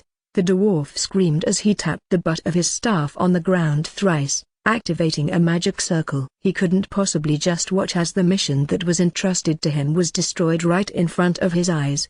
The dwarf regretted sending all but a few mosquitoes out to look for the skeletons. Because of what he did, the monster nest was left unprotected, which allowed the skeletons to sneak up on him. "Damn it!" the dwarf cursed internally. Just one more day and everything would have gone according to plan. Why now? Knowing that he was left with no other alternative, the dwarf forcefully awoke the creature that was inside the cocoon. Although it was going to be a premature birth, it was better than dying at the hands of the skeletons who were hacking its body like crazy. "Rise and trample these fools," the dwarf commanded. "Come forth, Ashwing." One of the skeletons that were hacking the cocoon was blown away when a spiny leg emerged from the cocoon. Diablo hurriedly ordered the other skeletons to back away as they observed the beast that was emerging from its shell. A 4-meter-tall, ash-colored mosquito with golden stripes appeared in everyone's vision. Its golden eyes glowed brightly, as it glared hatefully at the skeletons who had hurt its body. What made Lux shudder was the fact that the monster had 3 heads instead of 1, which was something he didn't expect from the mosquito. Although the newly born beast looked powerful, it was still in a weakened state after forcefully breaking through its shell. Its wings were quite small, perhaps due to the fact that it was born prematurely, depriving it of its ability to fly, which made the half-elf feel thankful. Just as Lux was about to recover from his shock, an arrow flew to the air and pierced the monster's back, where its heart was located. The Ashwing screamed in pain, as it tried to move its body closer to the wall, in order to prevent it from getting hit from behind. Diablo quickly made his move and used heavy slash repeatedly on one of its legs, cutting it in two. Another loud shriek echoed inside the cavern as the giant mosquito's three heads screamed in unison. It then kicked Diablo away, sending him smashing towards the cave wall in order to stop him from continuing to hack at its remaining legs. The other skeletal fighters immediately retreated because they knew that a single kick from the mosquito would be enough to kill them. Although it was still in a weakened state, the fact still remained that it was similar to a field boss that was in the peak stage of rank 3. Chapter 73. This is checkmate. It's incomplete. This monster cannot be used to further our goals in the Gwalivan Kingdom. The dwarf clicked his tongue in annoyance. I shouldn't have been impatient. I should have continued to play it safe until this thing was born properly. Now, it's too late. This project has failed. The dwarf broke the bone spear that had pierced his arm, and poured a healing potion over it. His wounds healed up completely, but he wouldn't be able to fully use his arm for a few days. Since his plans had failed, he decided to leave and start from scratch. As the man was about to leave, he heard a whistling sound coming from behind his back, and he was forced to roll to his right side to evade whatever it was. Grazing the side of his waist, an arrow shot past him, almost dealing a lethal injury to him had it hit its designated target, which was his heart. Damn it, the dwarf cursed as he opened another healing potion and poured its contents on his injury. Ishtar had shot at him due to Lux's orders. The dwarf couldn't be let go yet because one of Lux's mission objectives was to collect information about the unknown organization and pass it to the Knights of Noria. Since that was the case, he couldn't possibly allow the man to escape at all costs. Diablo, who also received Lux's orders, leapt from the ground and aimed to deliver a fatal blow to the dwarf who seemed to be an apostle-grade mage who specialized in fire magic. Barrier. The dwarf shouted just in time to block Diablo's heavy slash and prevent the latter from giving him a serious injury. The barrier shattered, but the dwarf was able to use his blink ability to gain distance from his attacker. Just as he was about to cast a fireball at the skeleton in front of him, several whistling sounds reached his ears, which prevented him from doing what he wanted. The dwarf slammed the butt of his staff against the ground, which created a powerful shockwave that repelled the arrows that Ishtar had shot in his direction. Right now, the skeleton Grand Archers, and the skeleton warriors were keeping the Ashwing's attention, allowing Diablo and Ishtar to work in tandem to defeat the dwarf mage, who was responsible for overturning the balance inside the Figaro Gardens. 10 minutes passed as Diablo and Ishtar fought together against the dwarf, whom Lux had determined to be at least a grade B apostle, rank 3 monster. The dwarf was hard-pressed in dealing with the deadly long-range and short-range attacks that were forcing him to use all of his abilities to their fullest. Meanwhile, the Ash Wing was being attacked by the hit-and-run tactics by the skeleton fighters, constantly being pummeled by volleys of long-range attacks, and gradually increasing the injuries that it had received in total. After fighting against the abomination, Lux realized that aside from its strength and size, the Ash Wing didn't know how to fight. Simply put, it just uses its legs to deliver blows that could be avoided as long as one paid attention to its movements. Just as the dwarf has mentioned, the beast was a failed project because it was born prematurely. None of its deadly weapons were fully developed. The Ashwing was just an oversized meat shield in a nutshell, which made Lux breathe a sigh of relief. However, although its attacks were very basic, the fact still remained that a single blow from it would be enough to annihilate the skeletons that were running around it. After being locked in a deadly battle with Diablo and Ishtar, the dwarf mage was finally able to take a breather when he successfully blew Diablo away with a fireball that was fired at point-blank range. The dwarf immediately used this opportunity to blink away from the battlefield, and he succeeded. He was quite familiar with the terrain of the monster nest and had already created several paths of escape to be used once the project had successfully been completed. His clothes were drenched in blood because the battle had truly been intense. Even so, he just kept on running while pouring health potions over his body. Every time the duration of the skill, blink, became available, he would blink away again. This caused his mana to drop at a rapid rate. But he didn't care. Right now, his priority was to escape the Figaro Garden and report his findings to their organization. Suddenly, something unexpected happened. Right after he blinked to a location, the ground underneath his feet exploded. The dwarf found his left arm being pierced through by a sword, which made him scream in pain. Lux was riding on top of a silver ant, and he used the momentum of its charge to impale the dwarf who was the ringleader of everything. However, his attack was not over yet. Mana drain! Lux shouted as he grabbed hold of the dwarf's left arm, which he had pierced with his sword. Mana drain was a ranged spell that absorbed 2% of the target's maximum mana for 5 seconds. Lux knew that his current stats were not strong enough to fight against the enemy, so he decided to use the only thing that he could do, and that was to prevent him from using magic. The dwarf panicked as he felt his remaining mana be taken away from him. As a mage, all of his attacks relied on mana. His mana was already dangerously low, and now even that was being taken away from him. "Who are you?"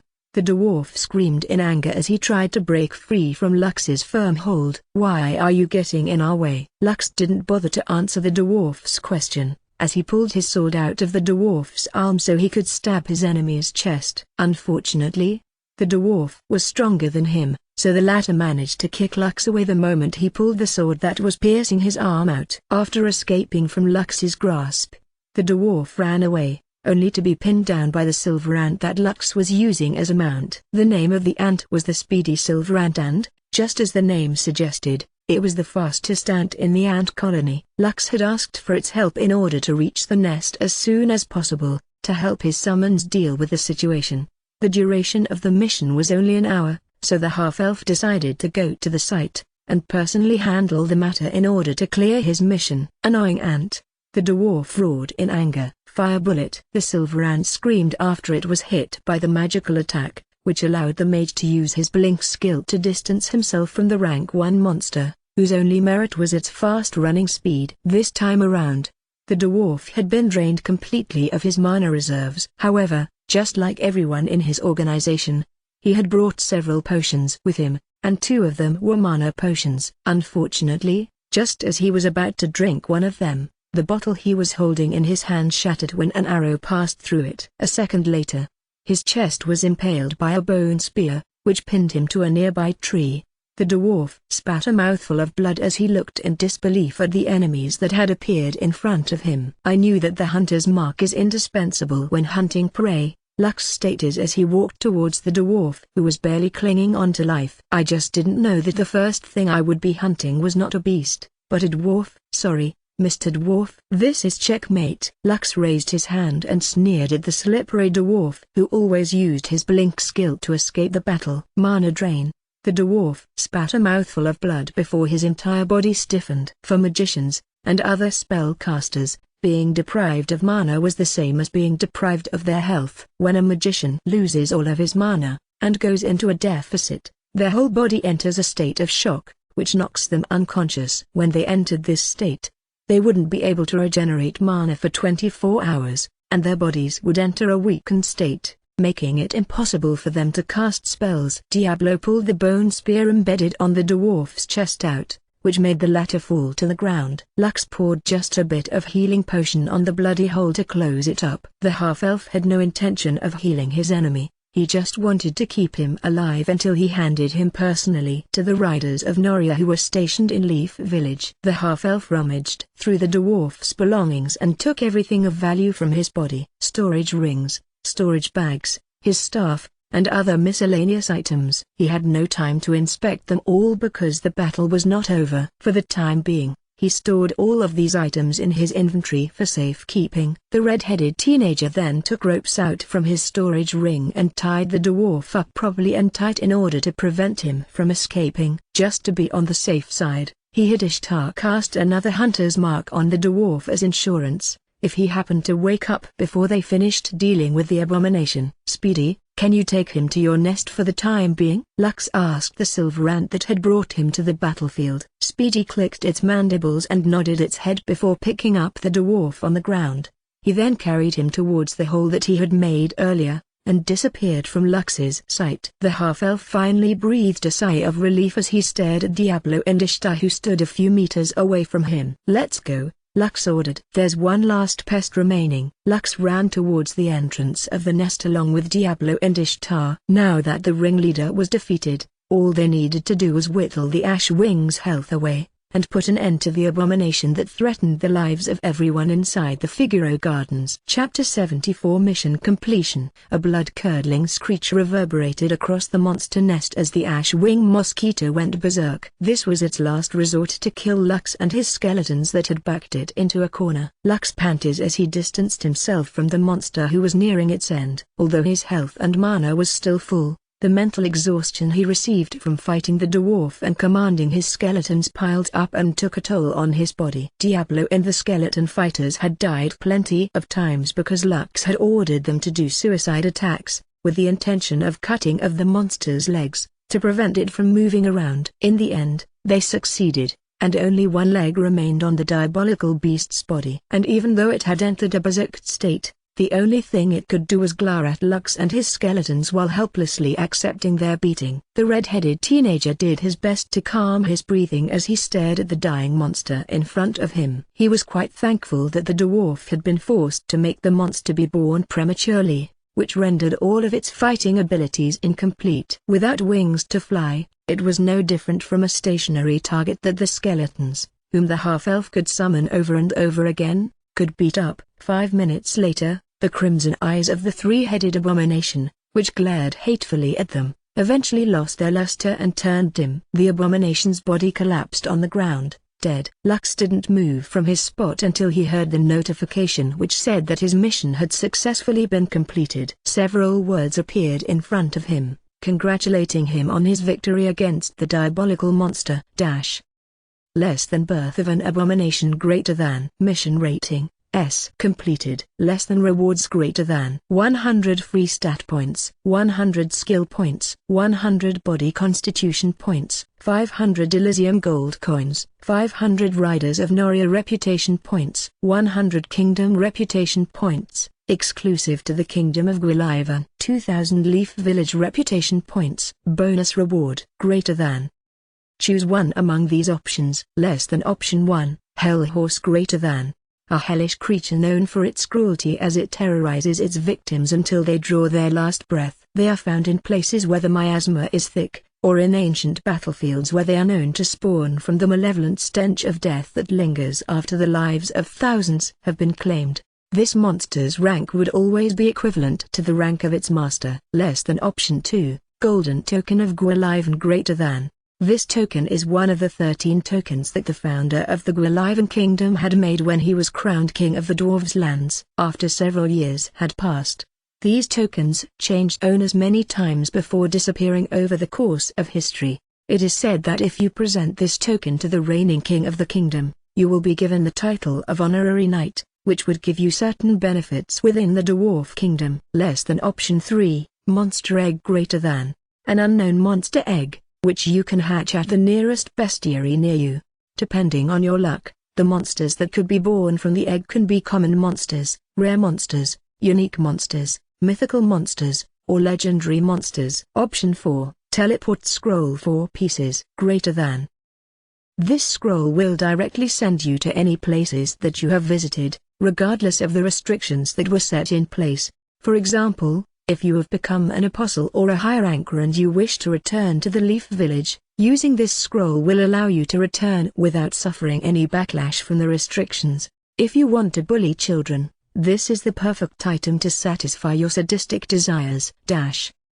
Lux whistled after seeing the list of bonus rewards that he could choose from after completing the mission. Although each option was good and picking one of them now was tempting, the half-elf decided to set it aside for now because he was still not safe from danger. The first thing Lux did was to take the beast core out from the dead monster's body, before storing the body inside his enchanted beast string, which was capable of storing the corpses of any monster regardless of their size. After safely storing his prize, Lux hurriedly ran towards the hole that his friend, Speedy, had made. Surprisingly, the silver ant was still by the time he arrived, as if waiting to carry the half-elf for the return trip back inside their ant nest. Lux didn't hesitate and mounted the silver ant's back, which was almost 1.5 meters tall. Just as Speedy entered the underground tunnel that it had temporarily made along the way, the red-headed teenager heard the buzzing sounds of thousands of wings. The half-elf breathed a sigh of relief at the thought of their very timely escape out of the monster nest. Even though Diablo, Ishtar, and the rest of his skeletons were strong, they were still not a match against the thousands of mosquitoes that had been looking for them for several hours in the Figaro Gardens. Several hours later inside Leaf Village. "Are you sure about this?" the village head of Leaf Village, Sedwin, asked. "Yes," Lux replied. "If not, I wouldn't have asked Master Randolph to call all of you out in the middle of the night." Sedwin's eyes narrowed as he looked down at the tied-up dwarf who was laying on the floor. The elders of the village, as well as Boreas, the captain of the riders of Noria who were stationed in the village, were also present in the scene. All the dwarves had grim expressions on their faces as they gazed at the unconscious man. "Do you have any other proof?" Boreas asked. "Sedwin has already passed the documents to me, but this can be forged easily." "Don't get me wrong. It's not that I'm doubting you, but for something major like this, I need more concrete proof before I can report this to my superior." Lux nodded his head in understanding. "I have proof, but it will not fit this place. Let's go outside." The half-elf didn't wait for the dwarf's reply before leaving the room. Boreas signaled for two of his men to watch the unconscious dwarf before following. Behind Lux, Sedwin, Randolph, and the other elders of the village also followed the red-headed teenager outside the house. They were very curious about what kind of proof Lux would present to them, so that they would be convinced that he was telling them the truth. Only Randolph, who was Lux's blacksmith master, had a smug smile on his face. He had already seen the ash wing, which had given him a fright. He and Lux were confident that after everyone had seen the corpse of the beast, they would understand that Leaf Village had survived a close call due to Lux's intervention. Chapter 75. "I'm just happy to help." "Dear goddess," Sedwin muttered as he stared at the three-headed abomination whose body Lux had summoned behind the village chief's residence. This was the first time Sedwin had seen such a creature in his life, and he was sure that this was not a natural-born monster. The only explanation for its existence was that it was artificially bred from an experiment which forced it to mutate and turn into the horrific creature they were looking at. Boreas circled the beast and appraised its entire body. After inspecting it for a few minutes, he glanced at Lux as he gave his verdict. "Rank 3 alpha beast," Boreas declared. "How did you kill it?" With a glance, the captain of the riders of Noria, who was often stationed in Leaf Village, could tell that if the creature stood on its legs, it would be 4 meters tall at the bare minimum. Just thinking about a mosquito with a size as big as this was enough to make everyone's hearts tremble. "Take a good look at its wings," Lux replied. He had already prepared a story about his confrontation with the monster, in order to make it sound that he just got lucky with the encounter. "As you can see, its wings were undeveloped, so it was incapable of flight," Lux explained. "I attacked it while it was still inside its cocoon, so it was helpless under my assault. I hacked it over and over until it died. After that, I hurriedly left the scene and returned here to the village." Boreas frowned. As someone who had fought powerful monsters in the past, this was not his first time seeing such a high-tiered creature. What concerned him was that Lux wasn't strong enough to defeat this monster on his own. He had been there when the half-elf had been carried to the makeshift infirmary site that the dwarves of Leaf Village had made after the monster outbreak of the undead army. Back then, Lux was unable to defeat even a rank 1 monster. The abomination in front of him was an alpha beast, which Boreas assumed to be at least a rank 3 monster. In simpler terms, it was extremely powerful, even though he believed that Lux was just lucky and killed the beast while it was inside its cocoon. That couldn't explain how he managed to capture the dwarf mage that was inside the monster nest as well. Only a fool would dare to raid a monster nest alone, because anyone would know that doing so was suicide. Boreas decided to just wait until he had time to talk with the commander of Noria, who was currently in their stronghold. "Very well, I will interrogate the dwarf mage and get into the bottom of this mess," Boreas said after much contemplation. "However, I will need to bring this monster to our stronghold, so that our specialists can study its body. Perhaps, we will be able to better understand how this abomination was made." Lux nodded in understanding. In truth, he didn't know what to do with the giant mosquito because even his master, Randolph, said that its parts weren't good enough as a material to forge weapons and armor. At most, the alchemists could use its body parts and organs as ingredients to concoct potions and other miscellaneous items that might be useful to him in the future. "What about the beast core?" Boreas asked. "Did you take it?" "Of course," Lux replied. "After all, it was my kill." Boreas nodded, Although it was regrettable that they wouldn't be able to study the beast core, as the one who killed the beast, it was Lux's right to take possession of it. Giving them the whole corpse was already a generous move on the half-elf's part, so Boreas didn't ask for more. I expect that the riders of Noria will give some rewards to Lux as well, Randolph, the half-elf's blacksmith master said. If he hadn't stopped this organization's plans, then this territory might have been compromised completely. Tell that to your commander as well. Boreas sighed and reluctantly nodded his head. He couldn't refute Randolph's words because it was the truth. He believed that if the monster was born properly and had the time to grow to its fullest, the possibility of it reaching rank 5 was very high. A rank 5 alpha beast in the beginner's area was completely unheard of. The damage the monster and its lackeys could have brought to the population of Noria would have definitely been astounding. It might have been able to force the dwarves to leave the village just to escape from the calamity that was about to befall them. I will make sure to report your good deed to my commander, Boreas said as he looked at Lux. You have done the kingdom a great service. I'm just happy to help, Lux replied. However, the problem in the Figaro Gardens still persists. If possible, the riders of Noria should still perform an extermination to ensure that such a beast can't be born again. Understood. I will request for more reinforcements from our stronghold, Boreas promised. I'll be taking my leave so we can make the necessary preparations. After saying his parting words, Boreas gave a brief nod to Sedwin before heading to the makeshift barracks where his subordinates were staying. This was an important event, and the sooner he reported it to his commander, the sooner it would be taken care of. Lux sighed in relief because Boreas didn't ask him anything else. Right now, the only thing he wanted was to go back to his room in the inn and get some rest. The battle in the figure garden had drained him physically and mentally. Seeing his exhausted expression, Sedwin announced that the meeting was adjourned and once again thanked Lux for the meritorious service that he had made to their village. Because of this, he decided to reward the other party at a later day, after he had discussed this matter in full with the other elders of the village. After bidding his goodbye to Sedwin, the elders and Lux's master, Randolph, Lux finally got to go back to the inn where he, upon entering the room, collapsed on the bed.